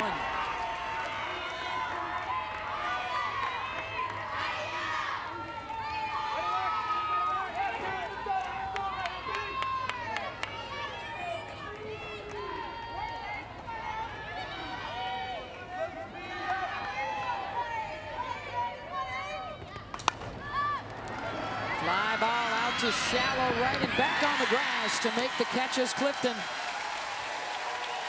Third chance for Alabama. Goes astray to the bottom of the 6th, still scoreless. Thank you very much, Pam. Just a combined 4 hits for both sides as we go to the bottom of the 6th. Alabama has had a runner in scoring position in 3 innings, but unable to get them home. Oklahoma had a chance in the bottom of the 5th to score, and Osorio shut him down. And so now for the Sooners, it's the top of the order with Miller, Clifton, and Knighten. Osorio has struck them out. They combined 5 times with 1 walk.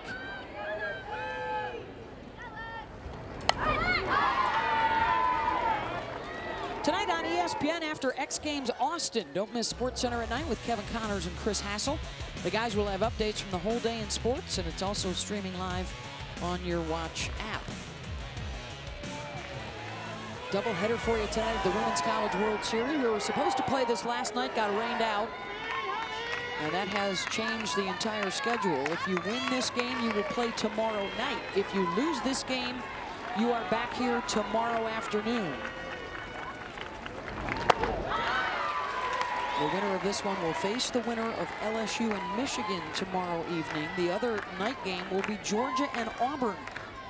So we are looking at the possibility of a semifinal that could include 4 SEC schools.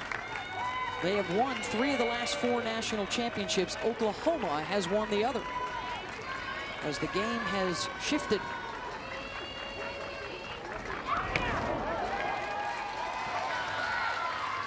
Four former national champions are here. 4 teams looking to win it for the first time. If one of them do, it would be 9 different champions in the last 12 years here at the Women's College World Series. Parity. Been great for the game. Miller right to Grantham at third. 1 down.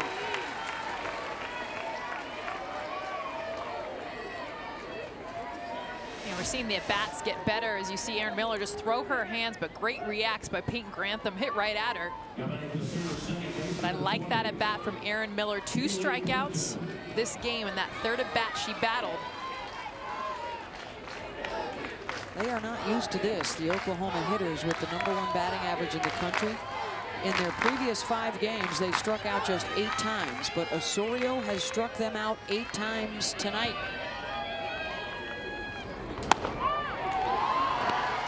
Clifton does have a walk, reached back in the first, and then was thrown out stealing.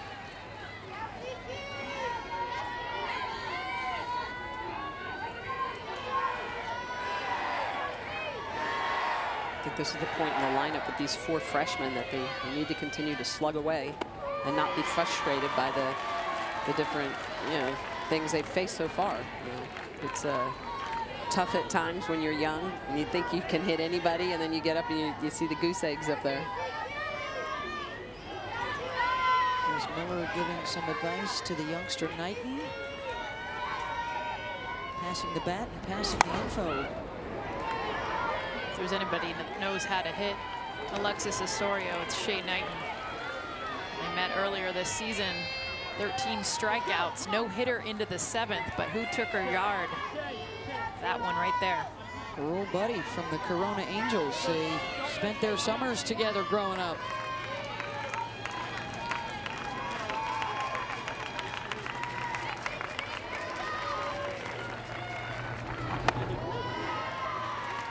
Coming up and into Clifton. I like the takes right now from Oklahoma. Not only were these swings just an at-bat ago, and you got to remember, the first time through the order was last night. So this is really, you think about it, 2nd time through the lineup, because it's hard to get a feel when it was 24 hours ago. JT Gasso, Patty's son, handling their hitting, and Osorio misses that one up and in, full count.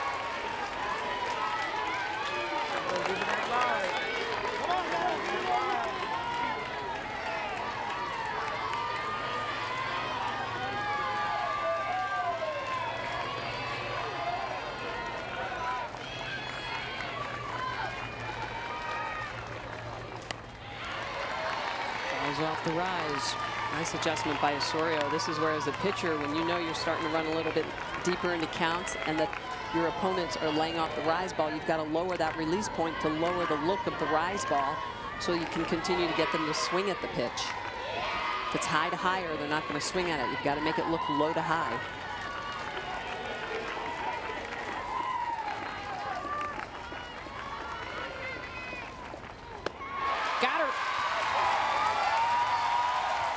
There you go, Michelle. That rise coming in on a lower plane. 9 strikeouts. And this is a flat rise ball, but guess what? It still gets her. You know why? Because it's spinning like a rise ball. It's a good cut, not a lot of movement. Take a look at this pitch. You can see the way it's spinning.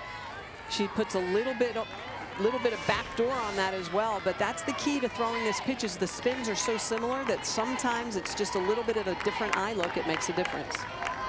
So now more strikeouts tonight than in the entire NCAA tournament for the Sooners. And here's the matchup with Osorio and Knighten. Shay, the walk-off 2-run home run to win over Bama in the regular season. She got a big swing again tonight.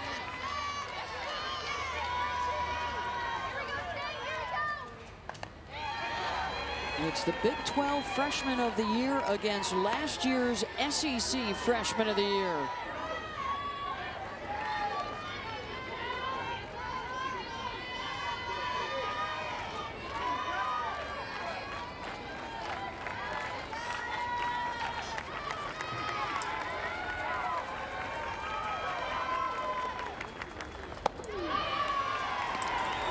Lexi tried to lure her away, 1 and 2.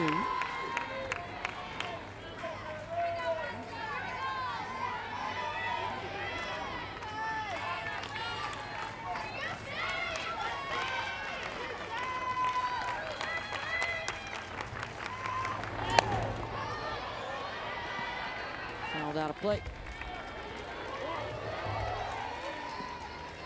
One thing with these rise ball pitchers, you got power on power right here with Shay Knighten, who has a lot of it. She gets down in her stance very well, uses her legs, but With Osorio, all she needs to do is just connect with one of them. You can swing and miss all night long. She just needs one to pick it right.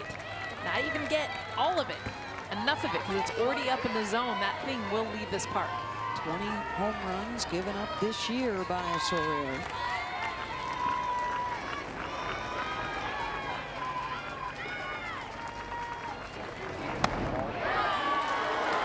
Curveball just missed away.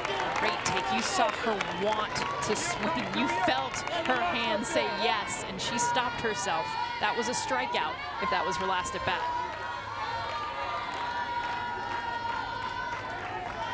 Got her with an off speed, got her with a curveball tonight. Trying to take something off of it, and Knighten is on board.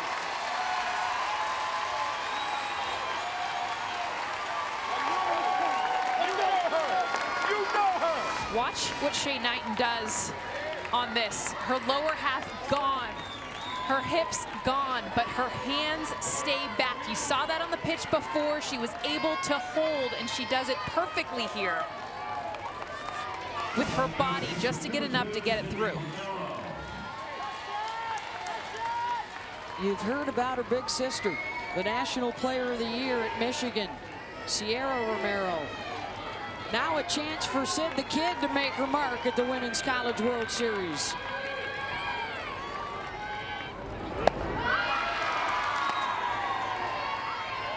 There are the Romero parents, Michael and Melissa, in the crimson right now. They'll switch to the maize and blue for Sierra later, but this is Sydney's moment.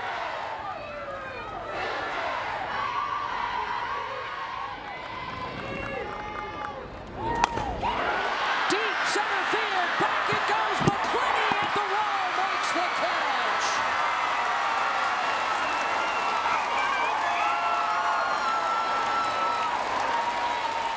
Romero gave it a ride, and the All-American keeps it in the yard.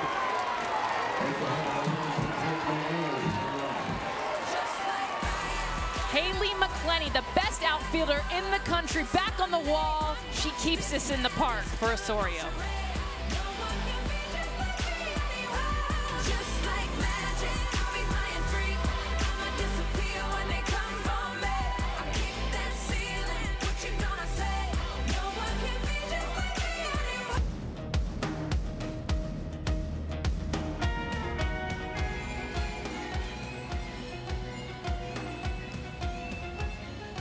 LSU Michigan on deck, their opener here at the Women's College World Series. Coming up next, Tiger faithful are ready.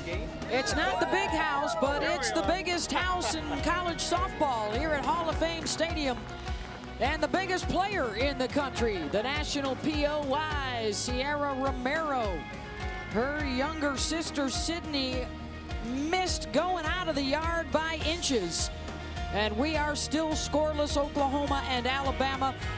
The winner of this one, the winner of the next one will be playing tomorrow night primetime on ESPN2.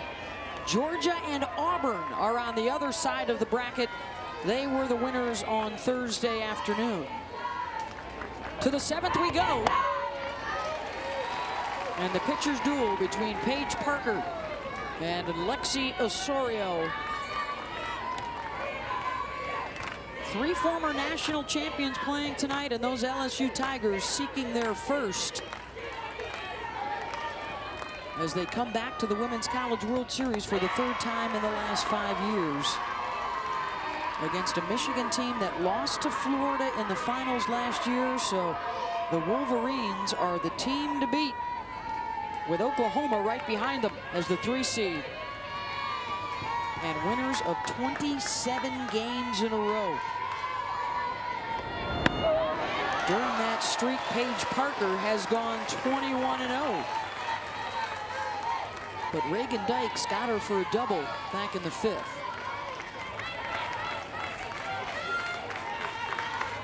This is 5, 6, and 7 for the Tide.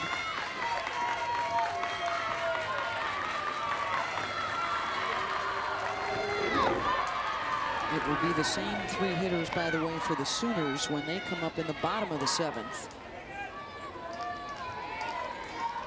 This is a very clutch part of this Alabama lineup.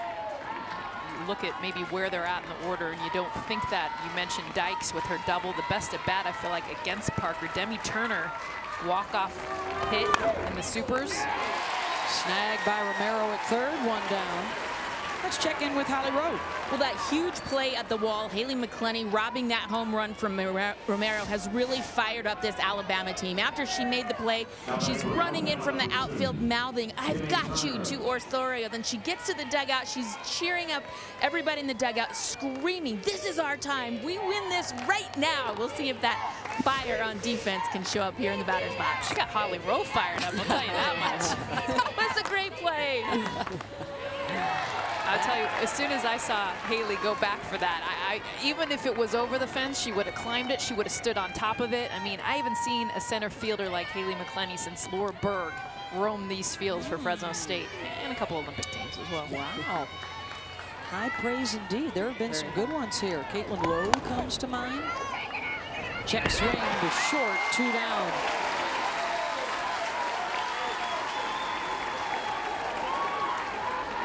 Get a little taste of why Oklahoma has the best fielding percentage in the country. Kelsey Arnold made that speed Turner look real easy. She got rid of that quick. Nerves of steel, really, when you consider around the infield from first to third, it's freshman, freshman, sophomore, freshman, with a sophomore in the circle and a sophomore behind the dish.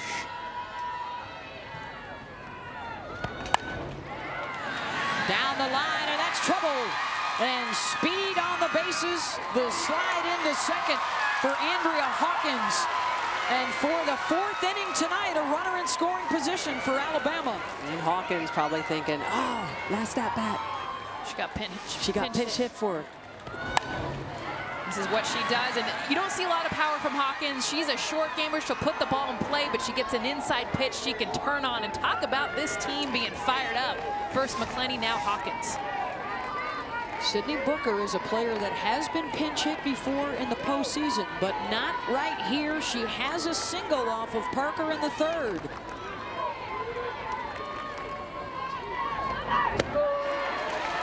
They are 0 for 5 with a runner in scoring position tonight, are the Tide. And neither side has been able to come up with that timely hit with 2 outs.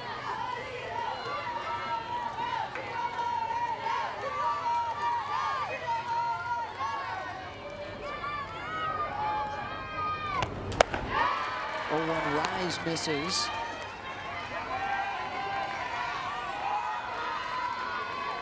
You can feel that both teams are making adjustments pitch to pitch now as they go through 3rd time through the lineup. A little better takes.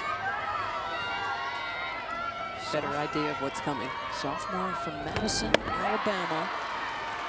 Transferred in to Tuscaloosa to play in a moment like this. Her father, David, was on the Alabama football national championship team in '79. Her mom is the Bama Bruiser, a roller derby queen. And right now, their progeny is looking at a 3-1 pitch coming from Parker. That last pitch, a great take. Top of the strike zone. Puts herself in a position now, 3-1, to look a little bit harder at the next offering.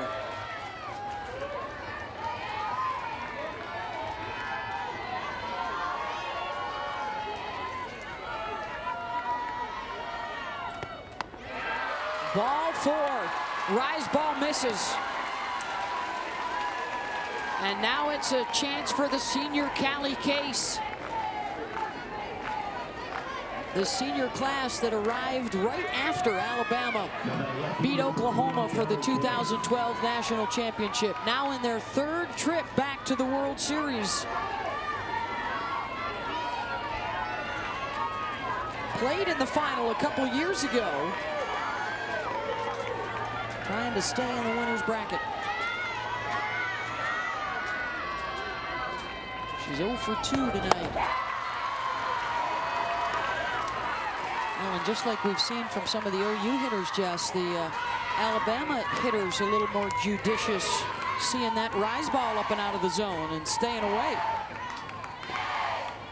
That's something that Callie Case will do. You saw with that last pitch, she'll square around with her bat, not because she's thinking about bunting or short game, but because she wants to track the pitch. She wants to know, where is the top of my strike zone? This is it. Anything above it, I don't swing.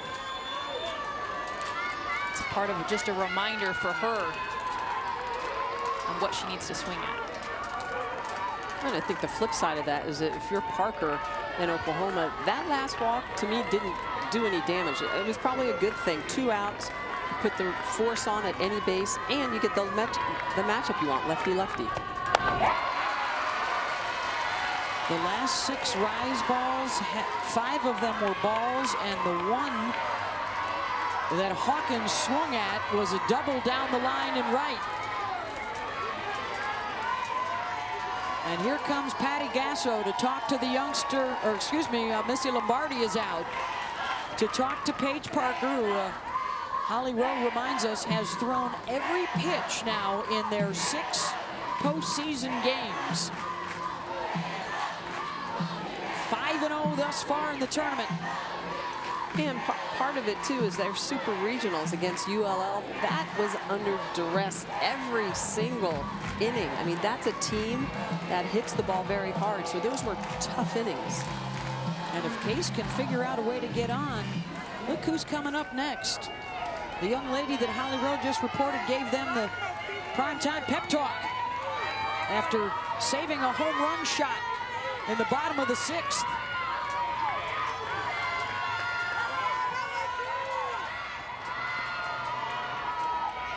2-0 pitch with 2 down.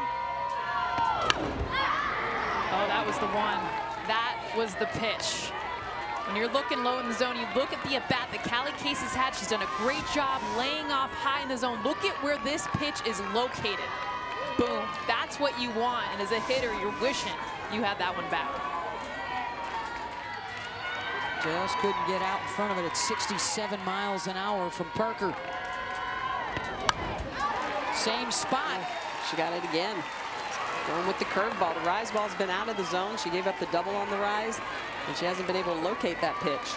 That's exactly what I think the communication was to Paige Parker. Hey, we do not want to get to Haley McCleney. You go right after her and throw it over the white part of that plate.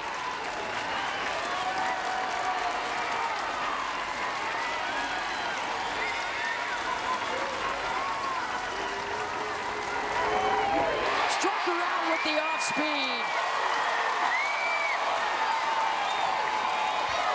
Tied, denied again, and now the Oklahoma Sooners head to the bottom of the 7th with a chance to walk off for the win as Paige Parker works out of the jam again with a wicked change for Coach Gasso.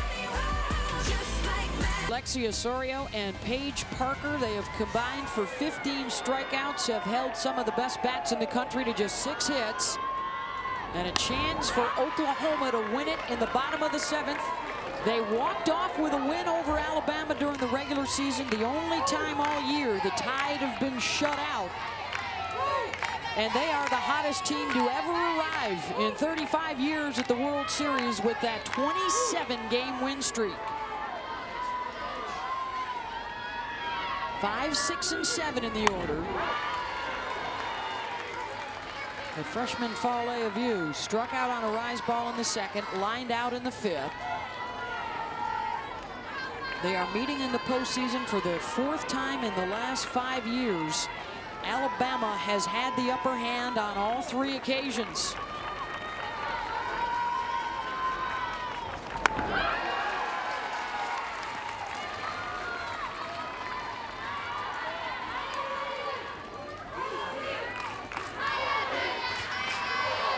I love the way that Lexi, every once in a while, will just air one out. You know, Reagan Dykes behind the dish will have to leave the ground to catch it. The 100th pitch of the night is a rise ball fouled out of play. And the reason why the aired out ball is important because that pitch that was still a foot over the batter's head, she got the swing on it. It looks closer, exactly. Didn't hit a bird in the sky, so maybe I can hit it. It's perspective. What's the previous pitch make the current pitch look like?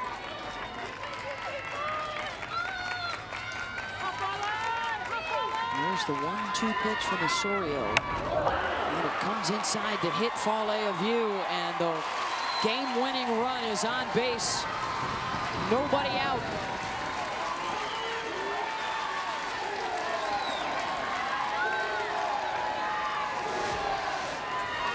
Well, it's not many times you get hit in the face mask that you're going to clap as you run down the first baseline, but that's exactly why that thing is there. Leadoff batter on board. And how big is this half inning for Alabama and Oklahoma? This is the 35th Women's College World Series, and only twice has a team lost its opening game and come back to win the title.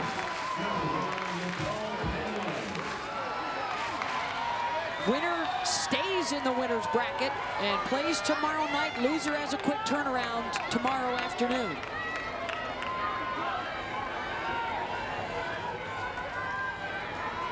Nicole Penley has walked twice. Sophomore out of Rio Rancho, New Mexico, whose sister Shelby was a 3-time All-American for the Sooners and a part of that 2013 National Championship team.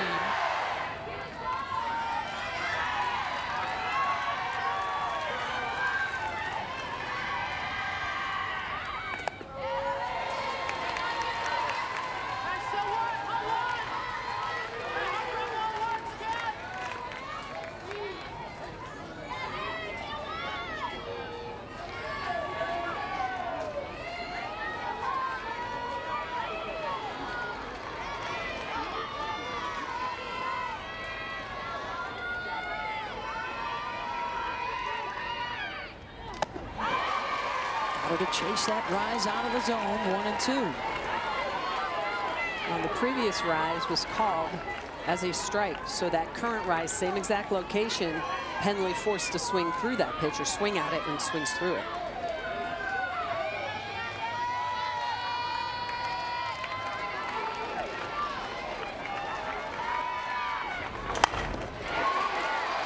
Off the glove of Booker at short, but she's able to knock it down and touch the base at second for the force out. One away.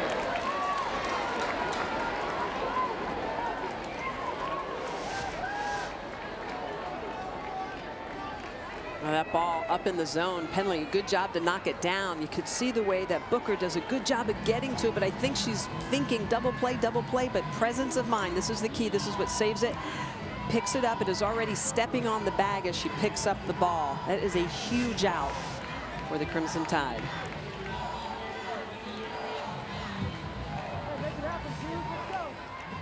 I think she got lucky too. She bobbled the ball. She came towards the bag. She was still bobbling it, but I think she managed to just get control. You see the communication. Look at the right leadership now. there from the senior, huh? We've seen that now a couple times, both sides of the ball. And Booker, you can tell, holding back some emotion. How about that exhale right there from the youngster? Not very often you see the left fielder, though, come in, calm down a freshman shortstop. Patty Gasso had a word with the umpire, I think, to make sure that Booker had possession of the ball, which on the replay showed that she did. So this is Katie Self.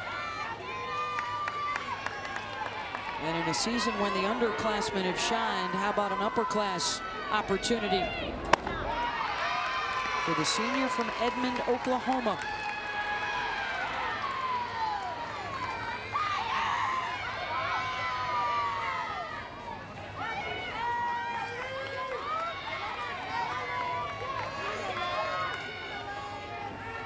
Here's your game winner over there at first base, Nicole Penley.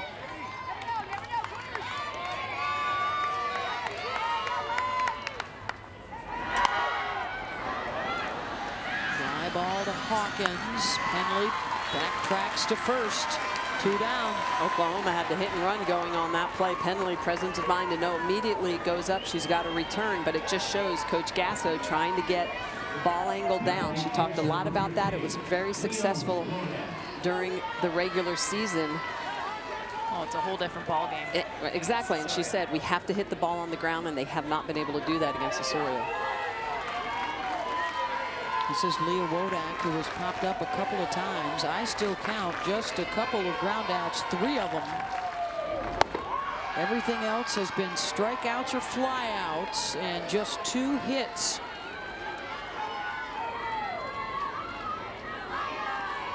These 2 sophomores making their World Series debuts here in the circle have been spectacular.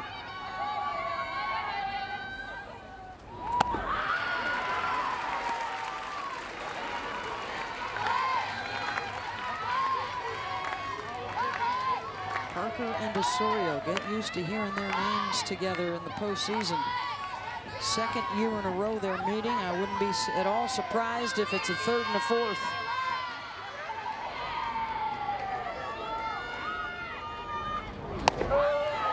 That's a big call right there, and we have seen it called in this game tonight, but you get that call, which is a ball, by the way, and now as a hitter, you're forced to have to swing at that.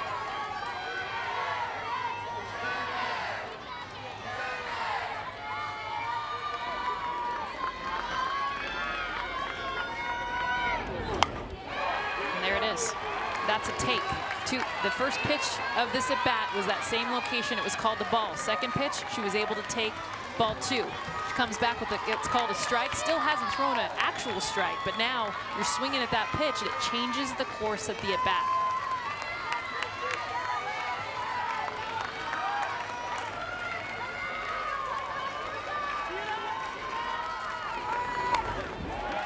Came right in on her hands. Foul back by Wodak, the sophomore from California, who was not even in the starting lineup behind the plate until Whitney Montgomery decided to leave the team in late March. And she took over the catching duties and formed a battery with her best friend, Paige Parker.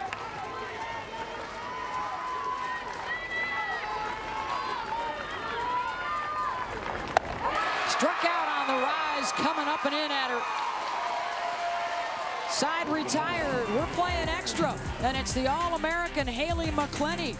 She's shown us some glove love tonight. Now she'll step to the plate. Here's your play of the game from the 6th inning. Sydney Romero almost got it. You see her say get out, but not with Haley McCleney in center field. She was fired up, getting this entire Bama team fired up as she came back in the dugout. Best player from the SEC conference, and she's picking up a bat to try to help her team right now. She's got the best batting average in school history, a 3-time All-American, and she's now reached base in 33 games in a row. And here she is again to square off with Parker. It's the top of the order for Alabama, and Haley McCleney, singled back in the 6th, was stranded at second base.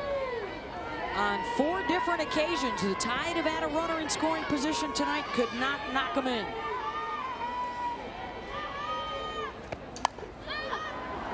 And McCleney pops it up. Big out for Parker, 1 down.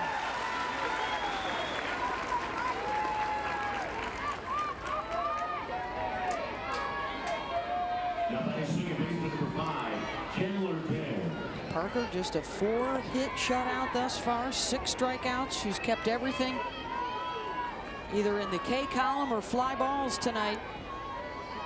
She's retired the first batter of every inning except the leadoff double in the 5th. And when you talk about a recipe or a roadmap for success for pitchers, it's retire that first batter. It's pitch from ahead. It's limit free passes. She's done that. She's had the intentional walk and a walk. But she's really done a great job of controlling the game. We had a chance to talk to her this week, and you look at her and she looks young. She's kind of got that sort of baby face. Well, she started talking, and just her mentality. I asked her about going after batters, throwing a lot more pitches in the zone, which we saw last inning, and she says, I dare them to hit it because my defense, they got my back. She's got what it takes, that mentality, and that's something that we've seen a lot here when you're talking about championships, especially for Oklahoma, because there's a lot of staffs here. Not this team. They are reliant on Paige Parker to take them through this series. Ahead in the count. And the K for Paige Parker. 7th strikeout. Holly? Well, a lot of that mentality that you're talking about was developed last year in the Super Regional, her freshman season playing at Alabama. She said, I've never been in an environment like that with every fan in Alabama at that ballpark. She said, it was so hard to focus in, keep my mentality. She says, I feel like I've grown in these big moments thanks to Alabama.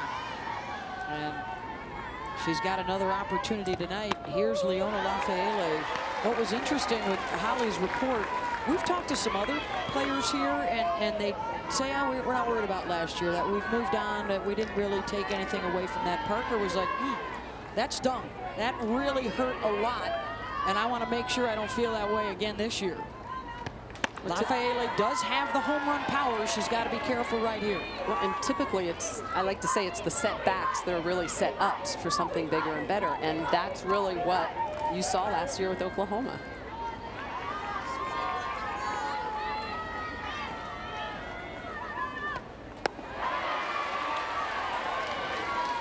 Two and one to Leona.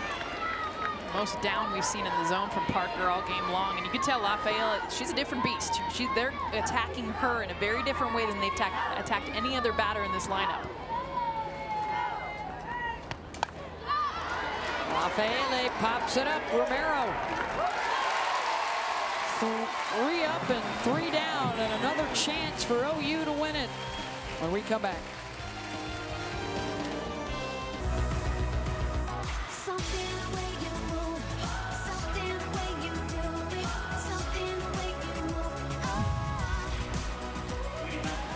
It has been something in the way the rise ball has been moving tonight for Lexi Osorio and Paige Parker.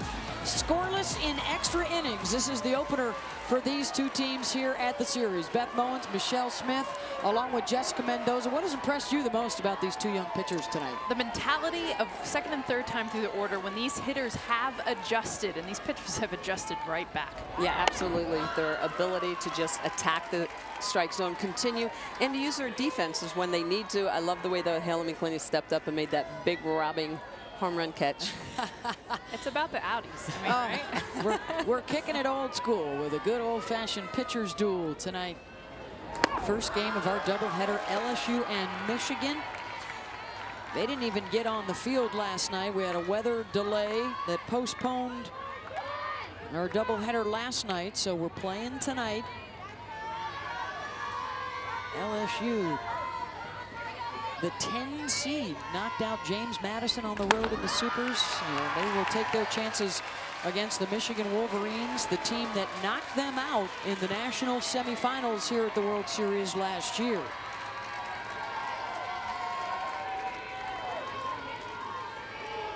Lexi Osorio, double-digit strikeouts. She had 13 in their regular season meeting, 10 more tonight. It is 9 and then the top of the order. She got Kelsey Arnold's pinch hitter, Paris Townsend, in the 5th inning with a rise ball.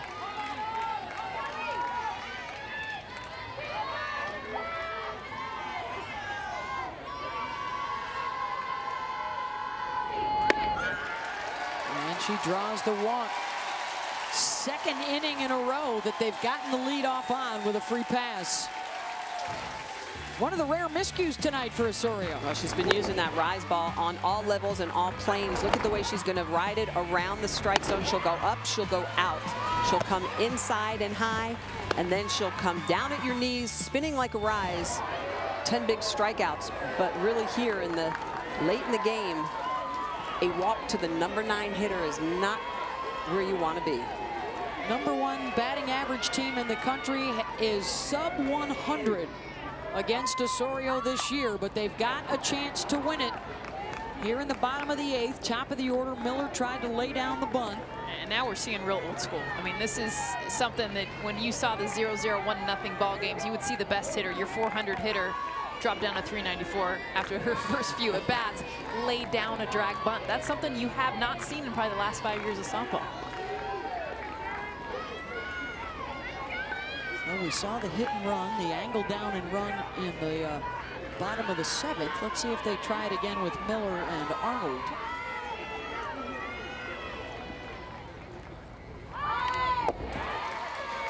They did not take that opportunity, and now it's 0-2. And Arnold with a lot of speed, second highest stolen bases on this Oklahoma team, so you have to wonder at some point, do you find a good count to let her loose?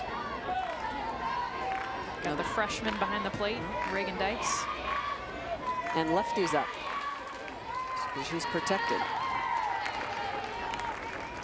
0-2 pitch. Now here's the interesting thing too, you know, last year Patty Gasso talked about we would wait for the home run ball from a Lauren Chamberlain or a Shelby Penley. This year has been so much more exciting from a coaching and strategy standpoint. We can take some chances, we can move batters around because we're not counting on one particular bat in the order this year.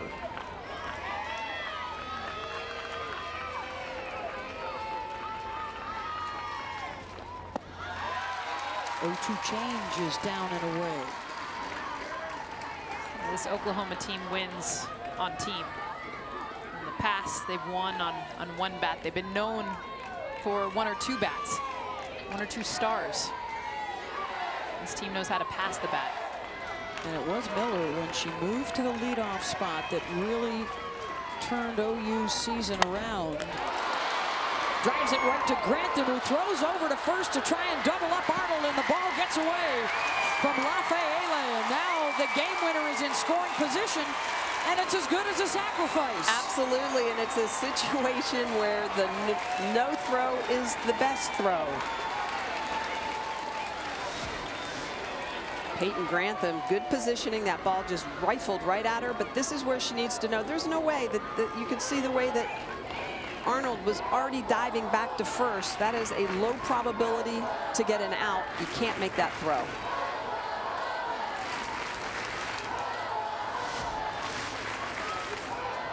So the line out, and then they are going to charge Grantham with the error that moves Arnold over. Cece Clifton is due up. She has struck out a couple of times on the rise ball and walked back in the first. And how about this moment for the freshman from Wayne, Oklahoma, who grew up about 20 minutes from the Norman campus, dreamed all her life to be an Oklahoma softball player. And as Patty Gasso says, sometimes the local kids get a little bit shaky the first time they put on that uniform. Not sure if they can live up to it. And Cece Clifton had to have that speech from the coach at the beginning of the season. You belong here. You deserve that uniform and this opportunity right here. And she has earned the chance to win it for OU.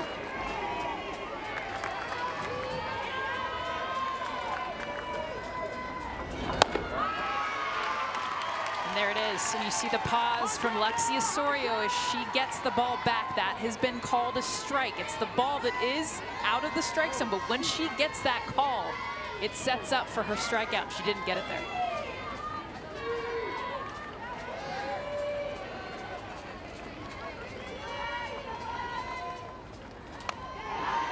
Jammed her, 1-1. The longest winning streaks in Sooner history. They won 29 in a row in 2005. And they come in tonight with the longest active streak in the country and the longest for a team to ever bring to the Women's College World Series. In 35 years, nobody's been hotter.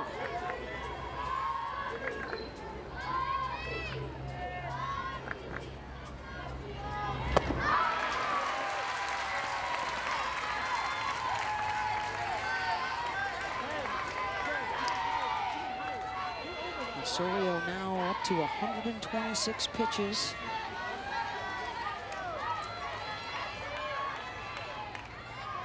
Throwing it all, even though she had the finger issue that Holly Rowe reported on pregame.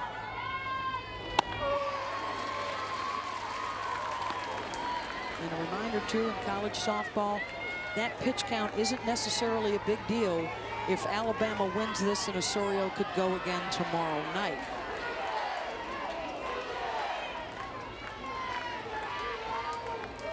But it is the sort of thing that can wear on you over the course of the weekend.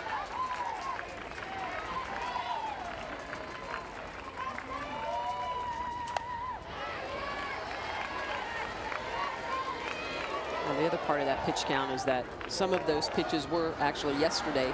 Yep. With the rain out. Not many, obviously, for I think it was about 30 Lexi yesterday. And something that Lexi hasn't shown, which she did in the first inning, which was yesterday's, her changeup. A lot of the rise ball up in the zone. Obviously, it's working, but 115 of those 128 pitches have been a rise ball.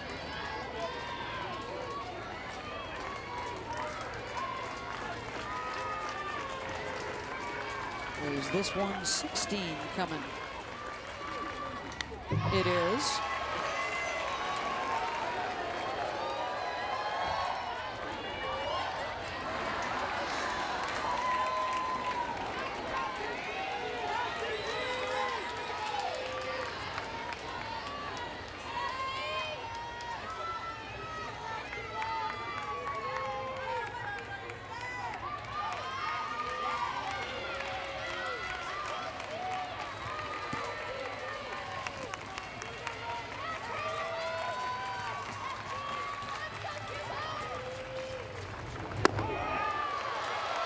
Just missed her, full count. You know, she gets that even a little bit closer to that strike zone. I think she gets that call, and I like the call there just because everything in this at-bat has been up in the zone. It's a change of eye level for CC Clifton. And you got Shay Knighten, the home run winner from earlier in this season against Alabama, on deck.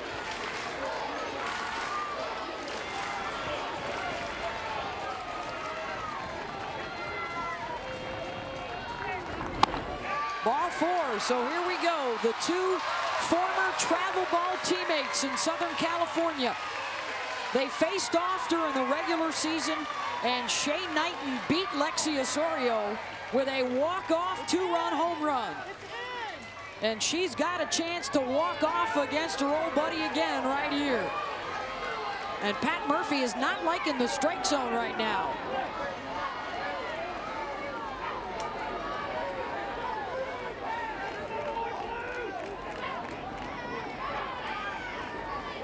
Mike Bartling has issued a warning to Pat Murphy.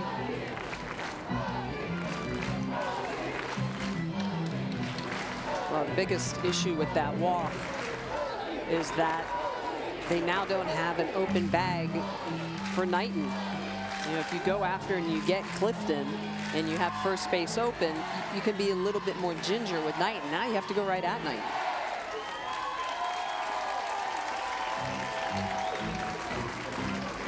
Behind her, you've got Sydney Romero, who almost hit the home run earlier tonight that McCleney caught at the wall.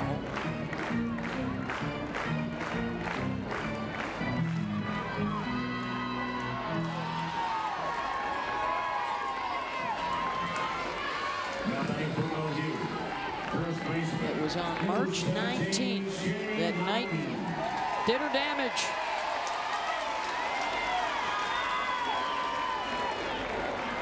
Two on with one out. The game winner is number 3 right there at the bottom of your screen, Kelsey Arnold at second.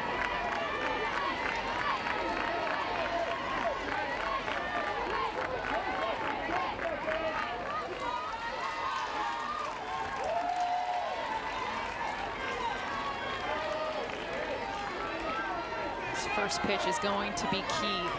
She's probably going to start her off with that low rise and try to get it called for a strike. Knighten delivers, sends it deep, and it's gone! A walk-off three-run home run for Shay Knighten to win it for Oklahoma.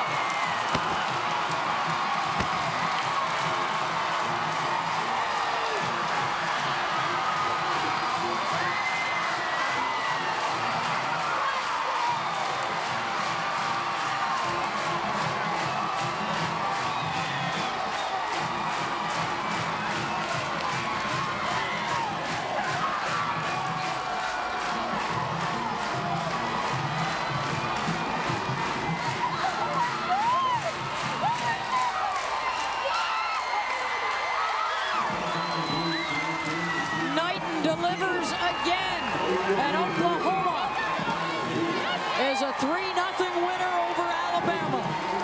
Right before this at bat, Sydney Romero goes up to Shay Knighten and says, "Step it up."